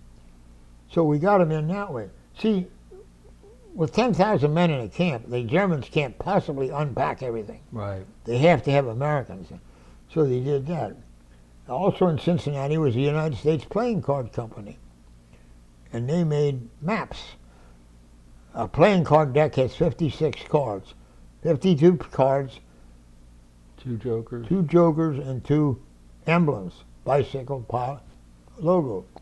So you got, and they had to devise special lighter weight paper, and they would print the logo on the blue, the design on the back of it, and then they would print 1 to 12, and face cards and ace and on there, and then they got the map printed on it. Then they had them a special overlay. No, the overlay had the pips and the numbers and the pictures on it, and glued it together. And if that deck of cards had a map in it, they actually put a United States revenue tax stamp on it. It would be like this, diagonal instead of. Okay. So we could tell Which one had a map? which one had a map. And then it'd come there, and then you would soak that deck in water, and that thin face card would peel off. Then you put it together, and someone actually made I think it's called a pantograph. It's 4 pieces like this, hinged together, and over here's a little pointer. You put that on a map and here this way, and over here it reproduces that map over here in a different scale. Yes. You can make them, and so they had people making maps, and Well, if you could, let's go up to the time that you guys were going to be transferred from. okay, Now this is what's that date again? That January 27, of 45. About 45, about the 26th, I would say. We were all apprehensive. They might abandon us to the Russians, which would be bad. They might kill us all, or they might walk us out of here. I mean, none of those seems feasible. But anyway, the 25th or so, they come along and say, all right, we're going to evacuate this camp. You have a number of hours. We'll let you take food, whatever. And by this time, we've each had an army blanket issued by the Red Cross. A lot of us have 2 pair of pants, 2 shirts. So most of us did take a pair of pants. You tie the bottom of the leg together, put a rope through here, you can get 25 pounds of them. Army blanket in one leg, and then canned food shielded in that army blanket, and then shirts, ties, not ties, and food. Mm-hmm. So we started doing that, and in January,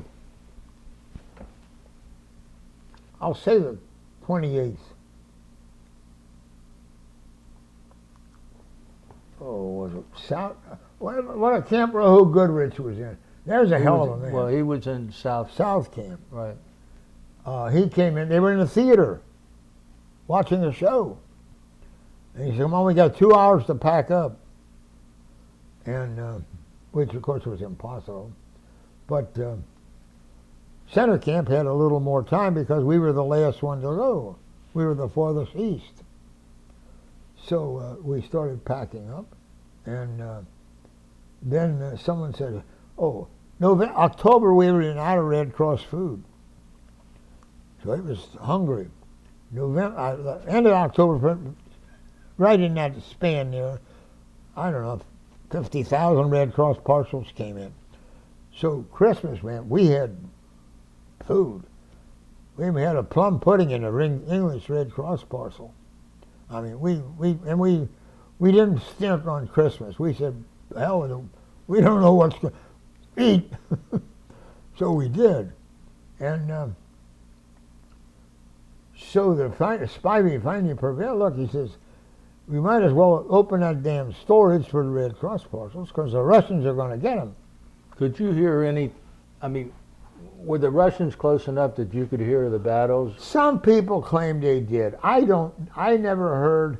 I've heard as close as 50 miles. Some people said 20. I don't believe that. I don't know. I did not hear any battle noise. I see. It's now about I think, did you guys vacate the camp on the 27th or the 28. 28th? 28th? Yeah, Okay. yeah. And that's January. Actually, we left on the 29th, I would say. Okay. 2 o'clock in the morning. It's Center, Center. compound Yeah, on the 29th. yeah. And And, what's the weather like, Bob? It was about 8 or 10 degrees. It was the worst winter they had in Germany, as it was during the bulge. Mm-hmm. There was probably 8 inches of snow on the ground Wow. when we started. Right. Now, center camp didn't have 8 inches in the road because 9,000 men had trampled it Trampled down. it down for you. It was still big. Were you the last one out? Yeah. Were they the last? I don't know about East. Obviously, they would have been last. Uh-huh. So I do not know because we went, Yeah. you know. But I know that, And you're walking, right? Hmm? You're walking. oh, yeah. Hell, I was happier walking than I was later on in a damn boxcar. So not happy, but Yeah. we walked 3 abreast, as I remember. And I had made a cap out of, I had previously had a World War I French overcoat, Army blue, Army Poilu blue. And I got a GI overcoat then. And I made a cap with ear flaps modeled after the English cap. And I threw the damn thing away. It was dirty. I should have kept it. But it did.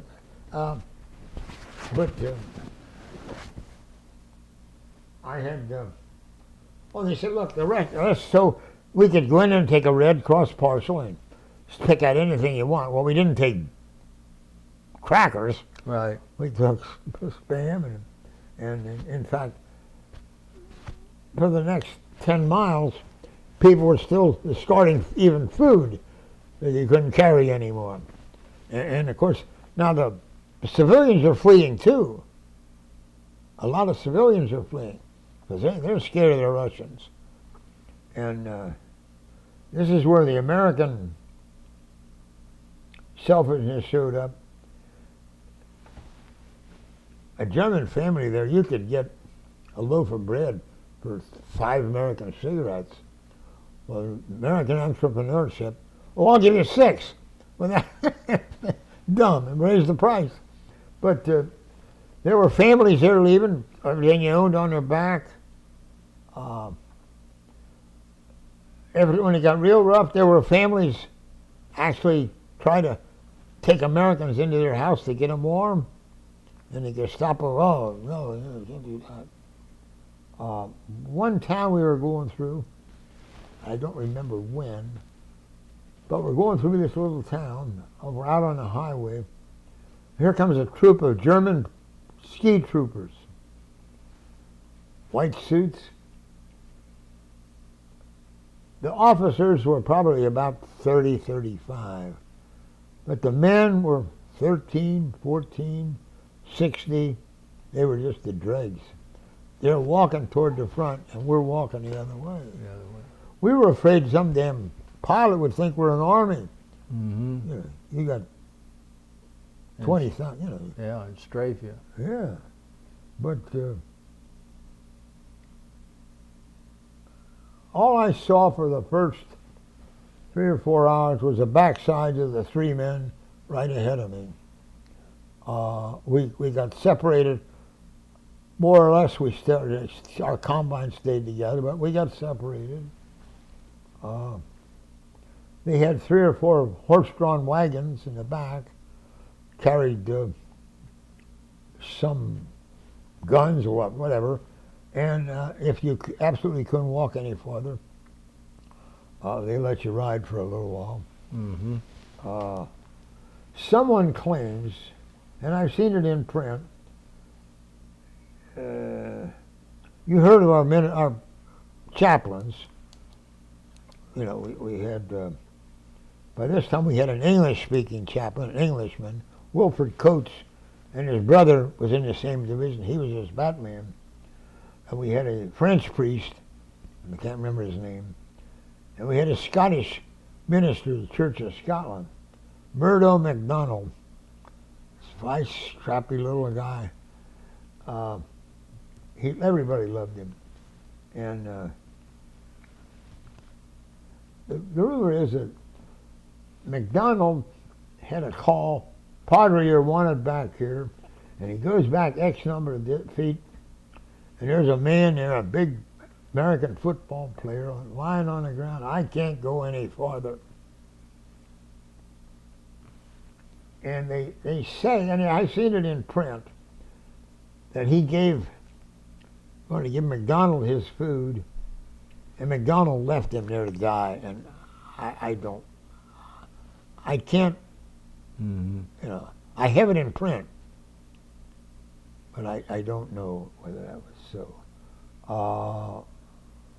My co-pilot had trouble with his feet. Another good friend of mine had to get back in the wagon for a while. The main thing is he had no water. We walked from 2 o'clock in the morning on the 29th till 1 o'clock in the afternoon on the 30th. And snow won't quench your thirst. Mm-hmm. And no hot food, no food, and except anything you brought with you that you could nibble on. And we finally came to this town called Halba. We walked about, I would say, 16 miles. Halbau. And Glemnitz and Popeye got us this Lutheran church. No heat, but they let us stay in there. And in the middle of, we slept like 2 spoons, for warmth. In the middle of the night, or morning, or whatever, there's some officers bitching, and Spivey said, look, you act like a damn officer here, and he says, if you don't, you'll go outside and sleep out there. Good for him, yeah. I love that man. But I say, Glemnitz and Popeye got us that church. We had over 1,000 men in this little bitty church. Who was Popeye? Popeye was a sergeant. I gave you a picture of him, I think. Mm-hmm. There's one. Anyway, you remember Hogan's Heroes? Yeah. Well, Popeye even looked like Schultz. And that's about the position he made. He's the one that, but he wasn't dumb like Schultz. He was just a good German soldier doing his job. And he counted us every morning.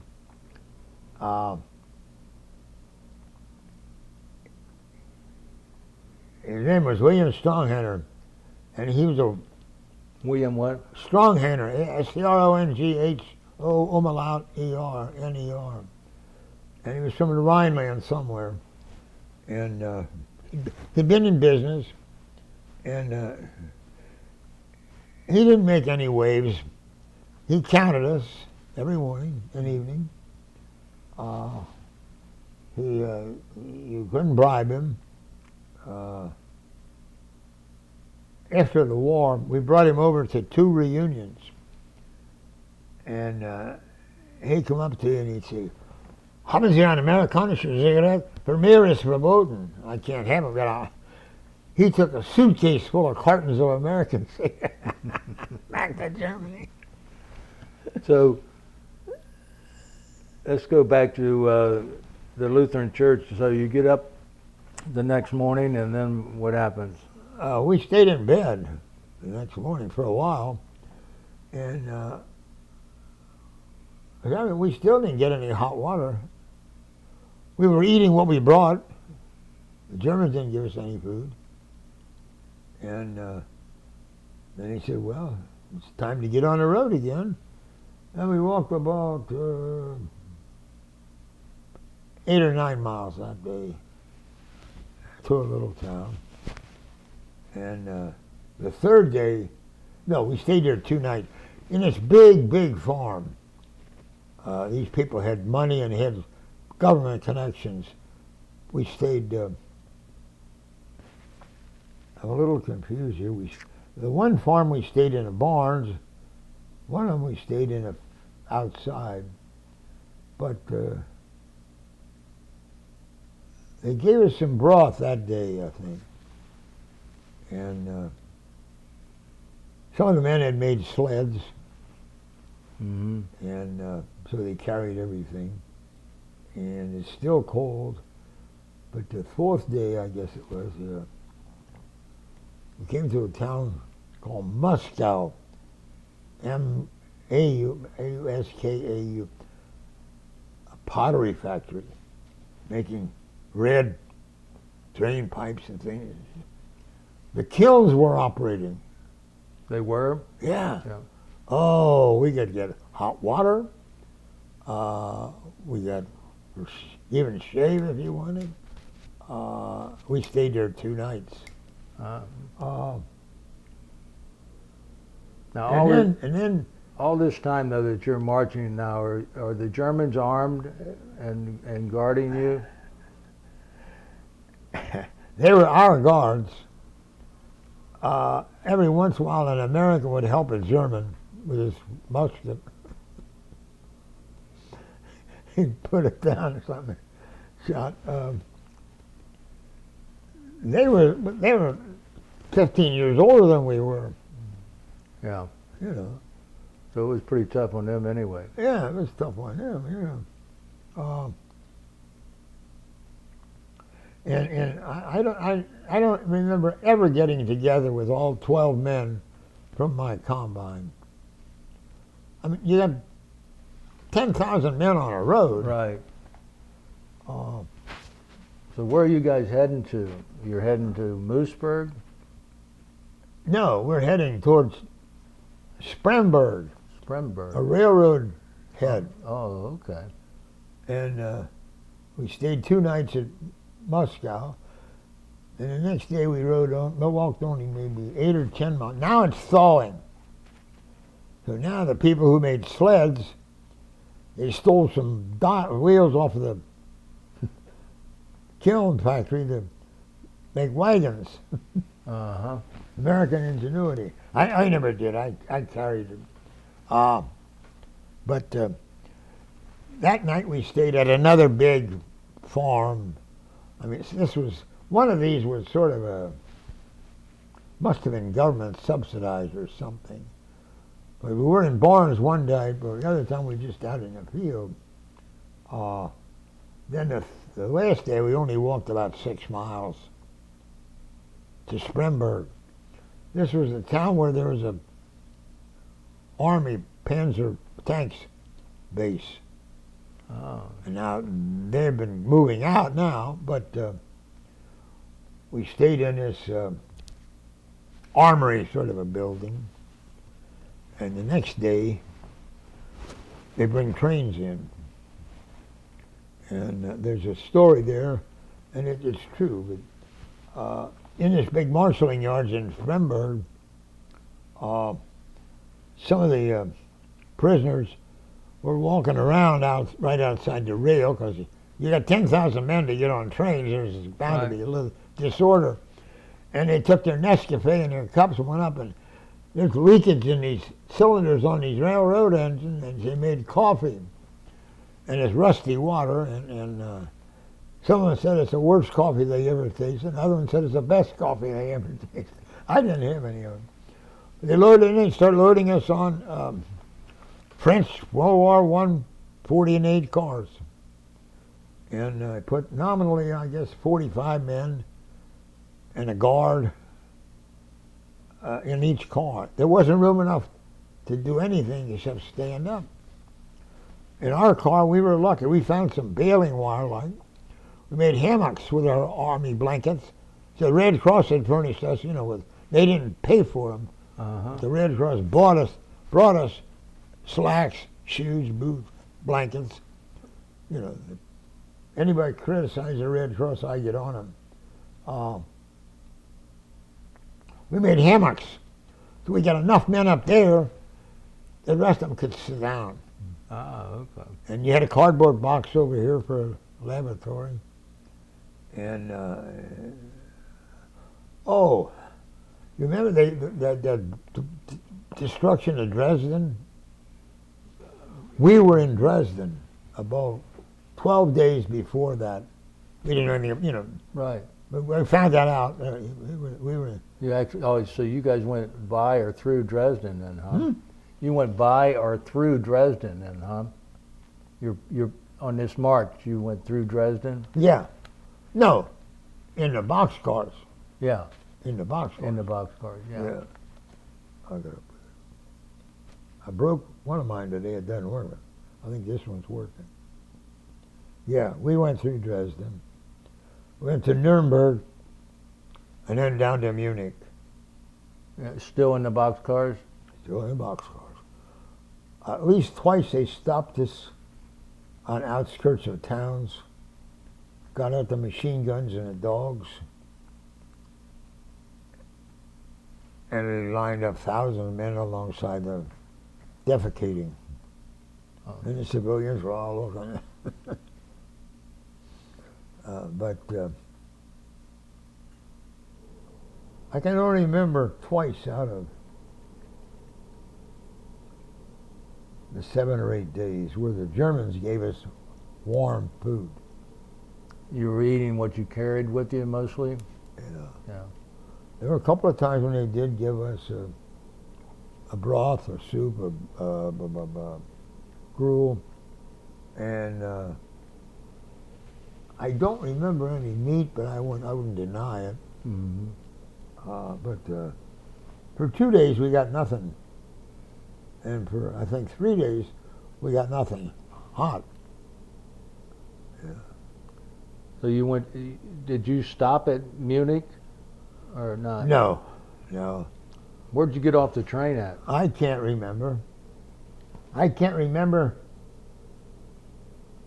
don't remember them switching us to another train. I mean, car. Right. As far as I know, we went right out of to Moosburg. So when you got to Moosburg, you arrived there on a boxcar. Yeah, Oh, okay. yeah. Oh, okay. So you didn't spend too long in Munich. No. I think I saw a little. We saw some bomb damage. Yeah. But I have no vivid recollection. And what kind of a city or town was Moosburg? In a lovely town. The old 12th, 13th century had a beautiful church, 2 steeples, which we could see from the camp. I don't know how big it was. The how many prisoners were in that camp at Moosburg? The bulge, I mean, it was not unusual for the Germans to capture 1,000 Allied soldiers and for the Allies to capture 1,000 German soldiers the Right. next day. Now, these people are walking, though. They don't get boxcars. And the Germans now are pulling all these prisoners. They're pulling them in from Austria. They're pulling them in from Poland, Polish prisoners. Mm-hmm. They're pulling them in from the bulge. They're pulling, and at the end of the war, they tell me that there were, I've heard 100,000, I've heard 110,000, I've heard 20,000 Russians, 24,000 Poles. Americans, well, there were, after they, the West Camp stopped at Nuremberg. I'm sure it was the West Camp. They didn't come right to Moosburg. And eventually they had to walk from Nuremberg to Munich. But I've heard, as I say, 100,000. The Russian camp and the Polish camps, they got no Red Cross food.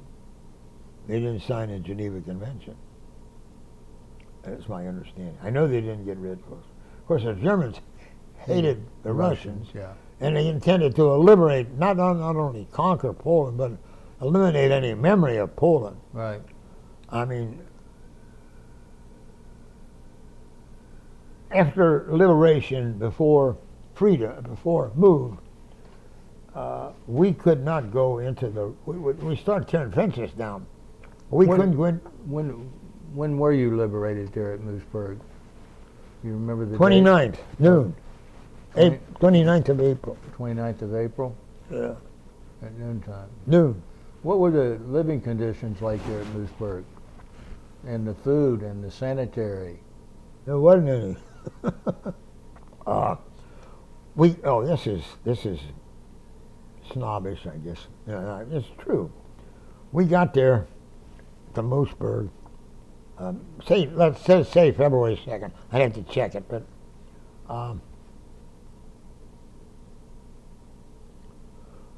we don't have quarters for you, so you have to stay here in this.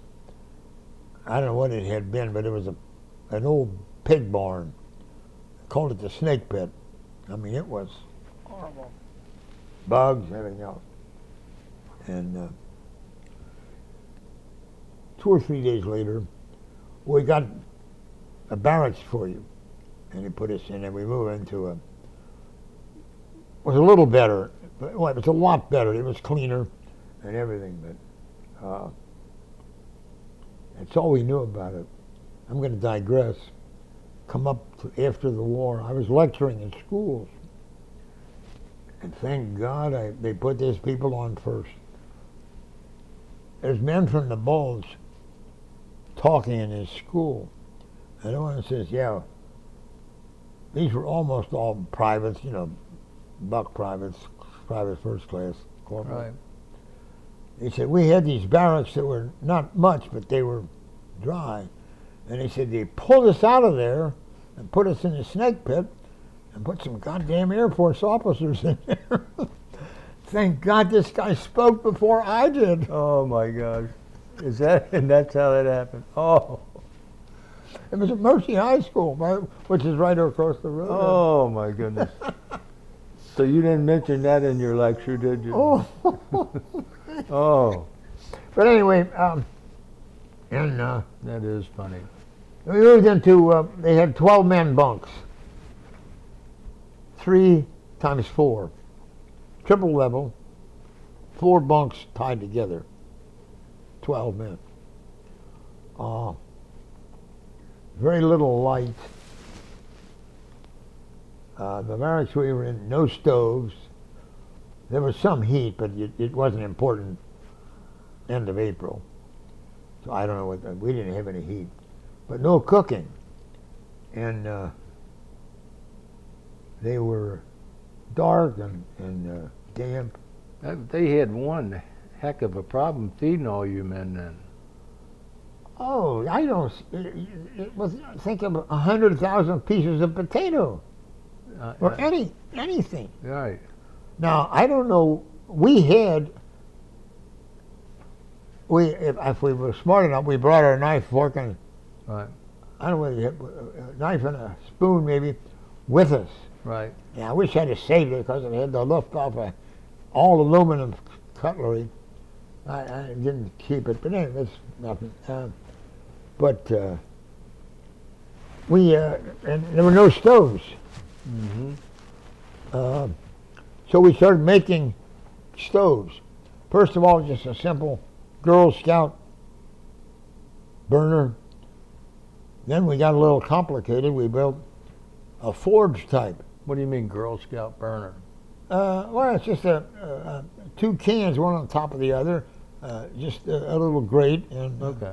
but then we said, if you take a clem can, it's about this big, and put a thing for a gerbil, Mm-hmm. put a little fan in there, Right. and then belt it over here. That fan is in the bottom of the burner, Right. and over here you have the crank here, and now it'll burn anything. So I got pictures of them here. I don't know whether I gave them to you or not. So we made some with an oven. But then we got to cook. On a rainy day, you're cooking in the vestibule of and it's like a Nice. Dante's Inferno, smoke and everything. But there were no good conditions there at all. And I understand the sanitary conditions were terrible.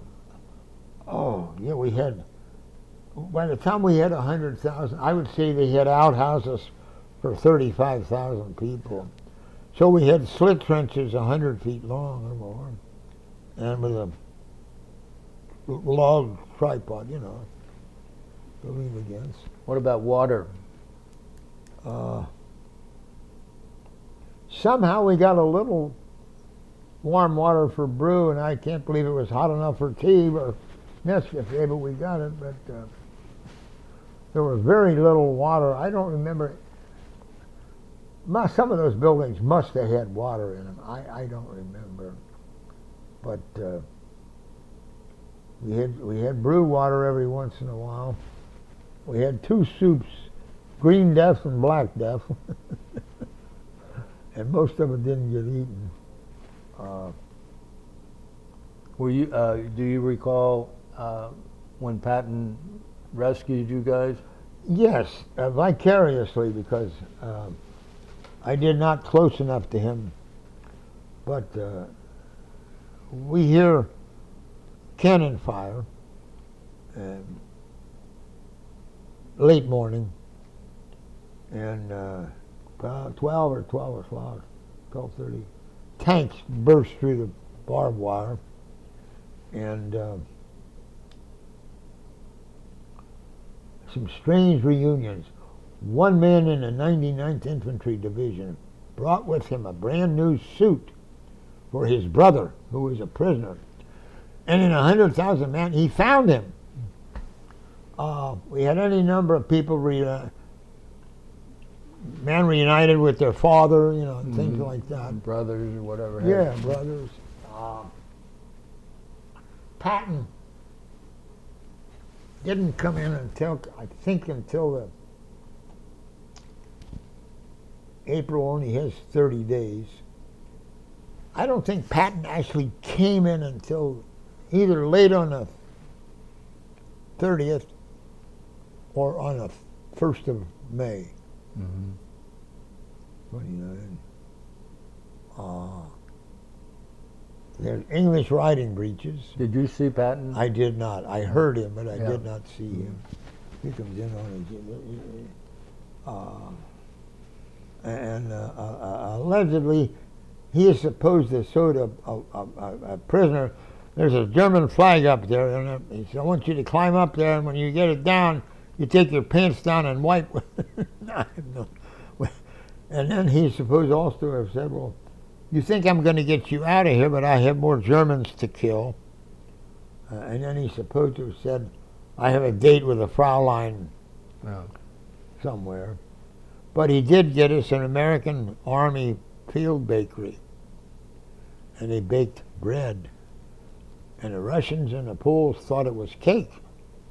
Yeah, it was, yeah. For them it was. And they said, now, stay in camp, because it's not safe for you. And by and large, we did. There were some people who immediately took off.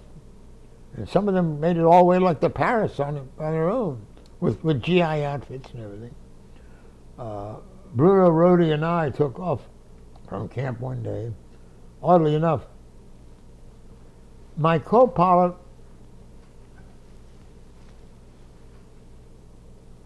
well, I had not been with that crew. I guess I had moved me up to that crew after I'd flown 8 or 9 missions with other crew. So I didn't have that bonding with them. And but my co-pilot, it affected him harder than it did me. I mean, he withdrew. So Rodi and I were Who is Bruno Rodi? another prisoner from a different crew. Okay. Yeah. There was a pilot, co-pilot, and bombardier from another crew with us. Then there were 2 fighter pilots. There were a heterogeneous mass of people. But for some reason or another, Rhodey and I didn't like each other better, but we associated more because we did more. Mm-hmm. I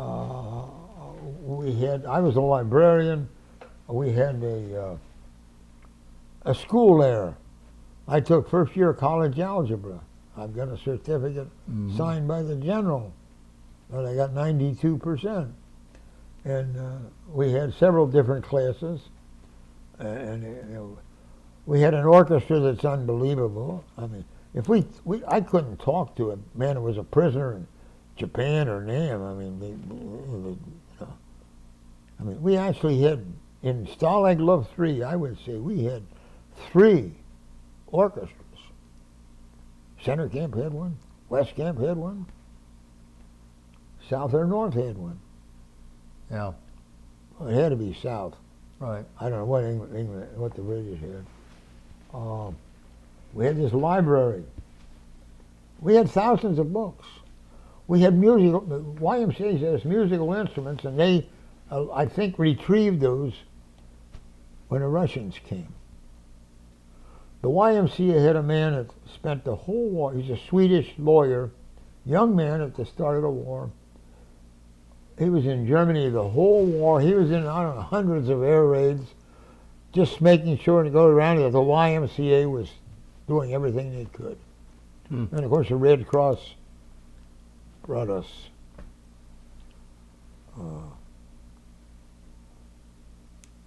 From Mooseburg, where did you go? okay, May the 8th, VE Day.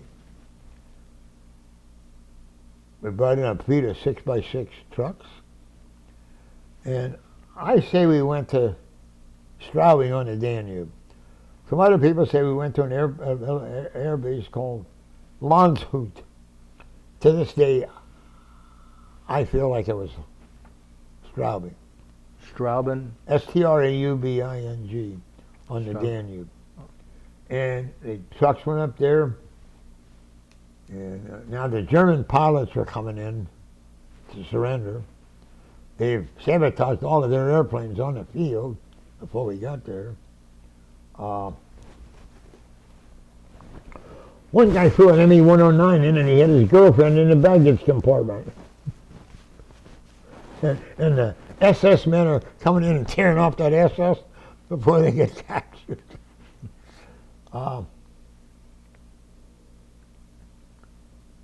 May the 8th, VE Day.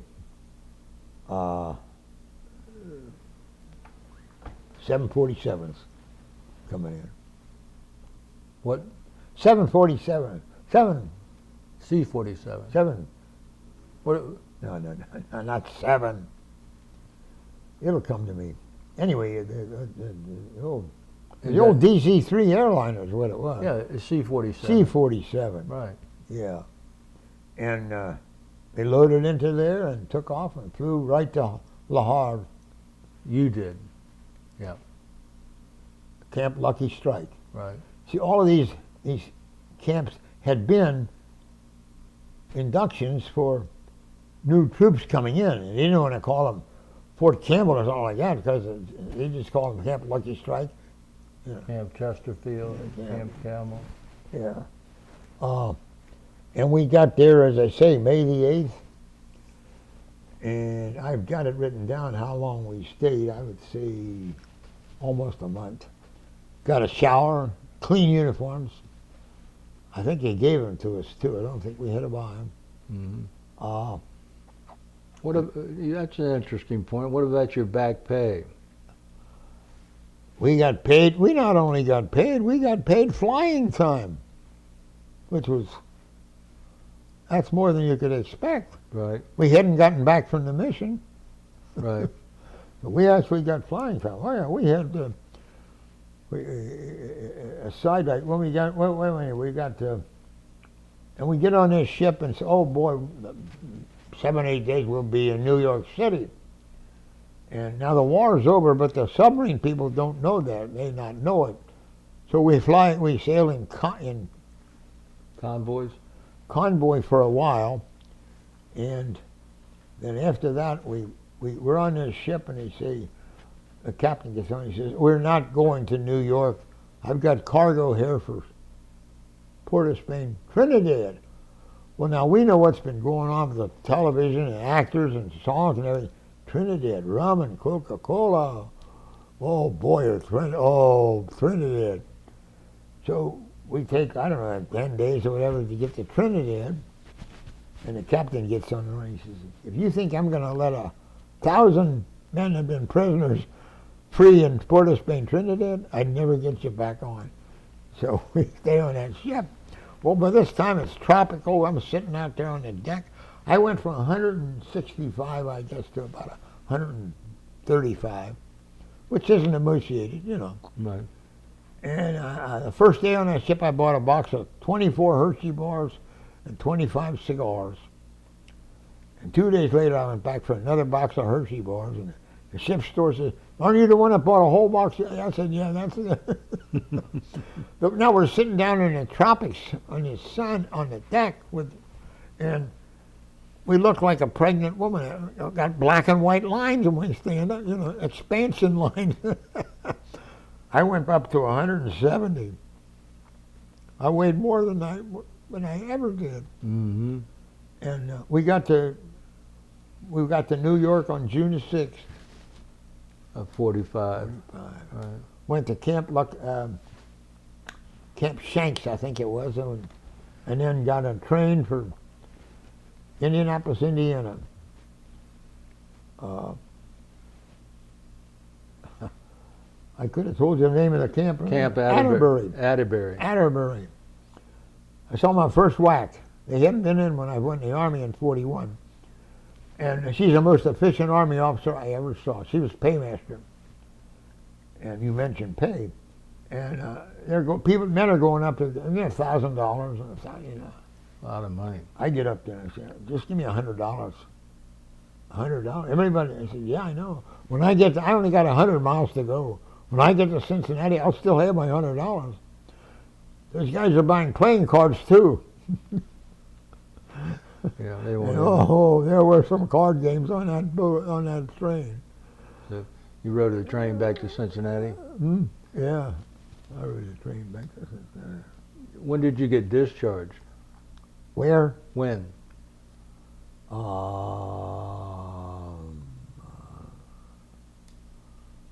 October 5th, maybe.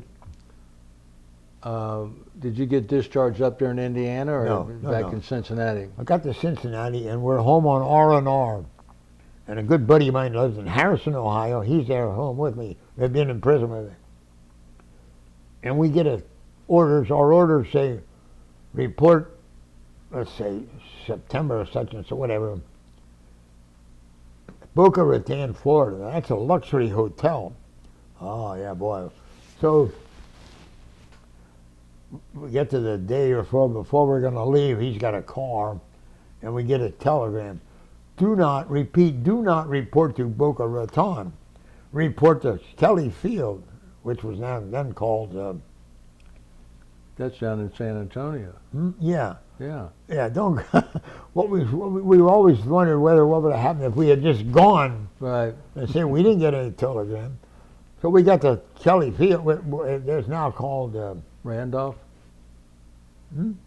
No. Randolph was advanced.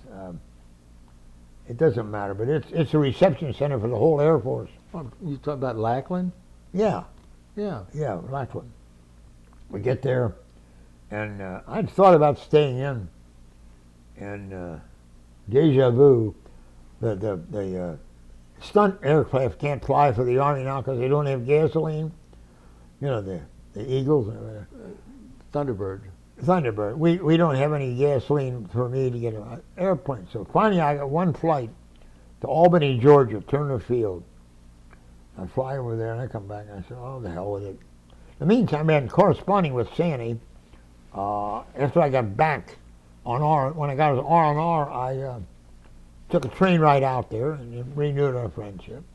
Out there? Where is it? Salina, Kansas. And I came back home, and I think I went out again, and I came back home, and I brought her to Cincinnati, and I made up my mind down at Lackland, I'm going to get out. So I got out, and I came home then, period. Those other visits had been while I was on R&R. And we got married November 17th, Of 45. November 17th. And what'd you do for a living then after you got married? I went back to the insurance office where I had worked. And what was that name? Dumbest thing I'd ever done, because I just loafed. What was the name of that company again? Earls Blaine, E-A-R-L-S. William Earls owned it, and he had taken it from a man named Blaine, John Blaine. So there had been Earls Blaine Company too, and Blaine died. How long did you work there when you got out? 40 years. Oh, you stayed with them. I stayed with them. Well, 1 second then.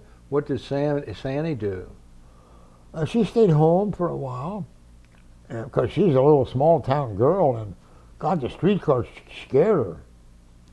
So she stayed at home, and we couldn't find a place to live. And finally, my sister's husband found us a place above, third floor above a bakery, rent, and we stayed there. Where was that at? In Price Hill, on Warsaw Avenue. The bakery? Mm-hmm. It smelled nice. Yeah.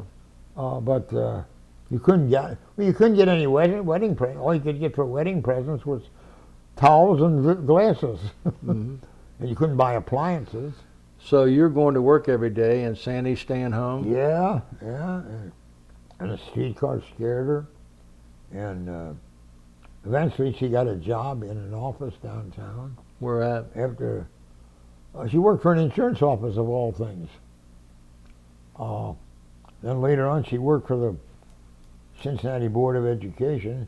And later on, after she was driving, she got a job out here in Price Hill as a secretary in a interior decorator's office. Oh, she worked downtown for the Board of Education for a while.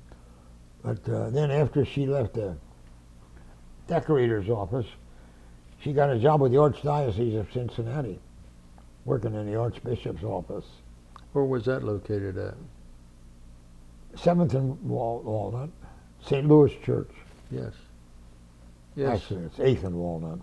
Across from the library, south of the library. 8th and Walnut. Yeah. A nice place.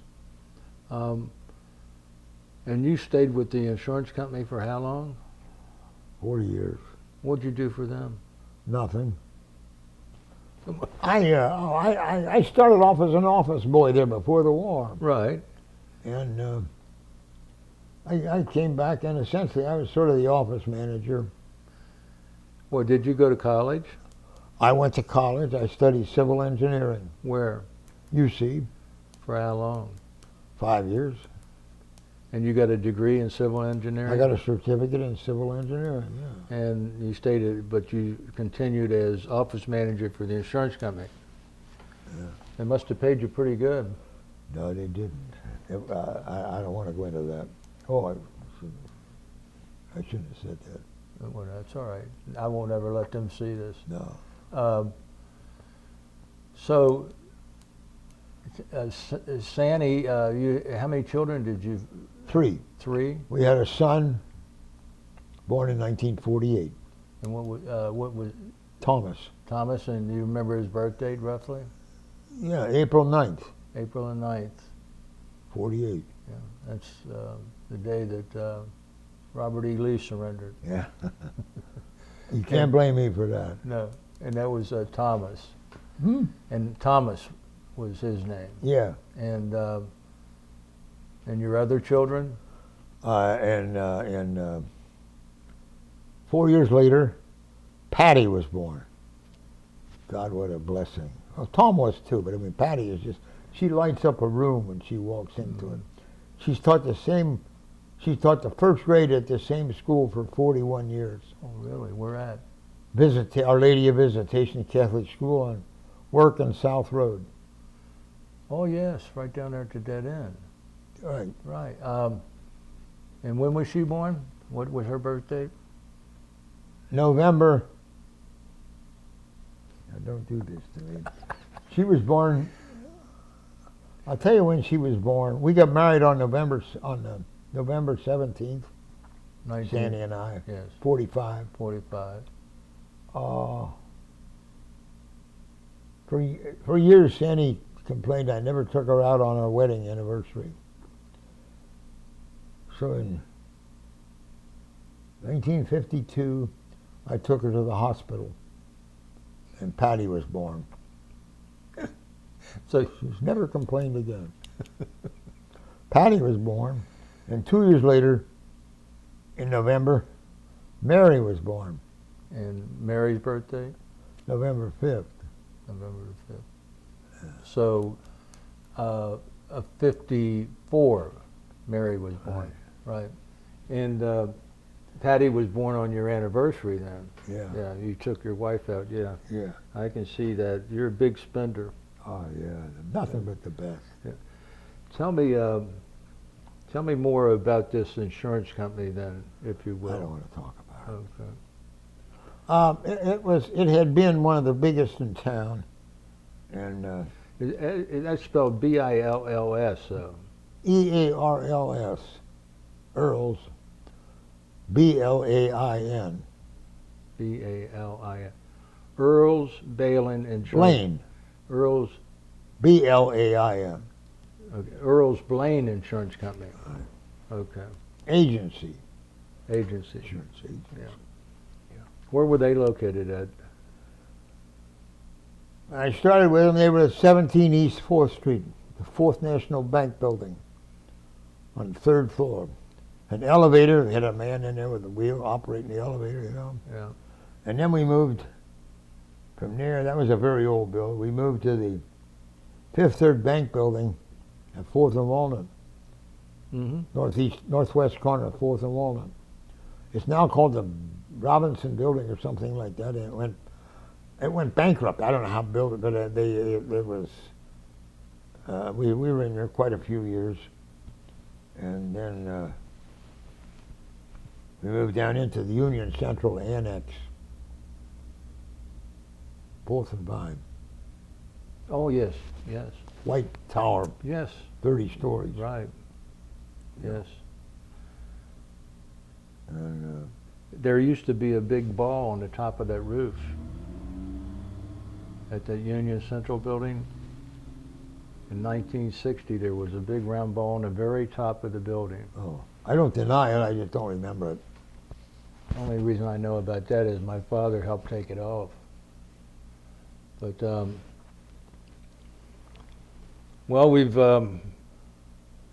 arrived at about the end of our interview, and I just want to tell you, it's been a real pleasure and educational and I want to thank you for taking the time to do this for me. And as you well know, I'm not just an interviewer with you. I think of you as my best friend. And, I do too. You've been one of the best things that's happened to me. And we met at Tom Griffin's memorial service. At the park. And Tom also was a POW at Stalag Luft 3. He was also a washed-out pilot and a navigator. And a navigator, that's right. And he never did say he was a washed-out pilot, though, you know. For some reason, it ate at him. But Yeah. Most of us were back in those days. I mean, Yeah. many of them. Right. Probably. But Yeah, that I can fly single engine. Yeah. Do you have anything else you want to add before we? No, someone asked me not too long ago when I was 99. I said, "Do you want to do it again?" I said, "Sure. It's been a wonderful ride." I mean, Well, we forgot to mention that you're now 99 years of age and 6 months. 99 and 6 months. I'll be 100 next March, On what date? 21st. March the 21st of 2017. Well, you've done remarkably well, and thank you again. Thank you.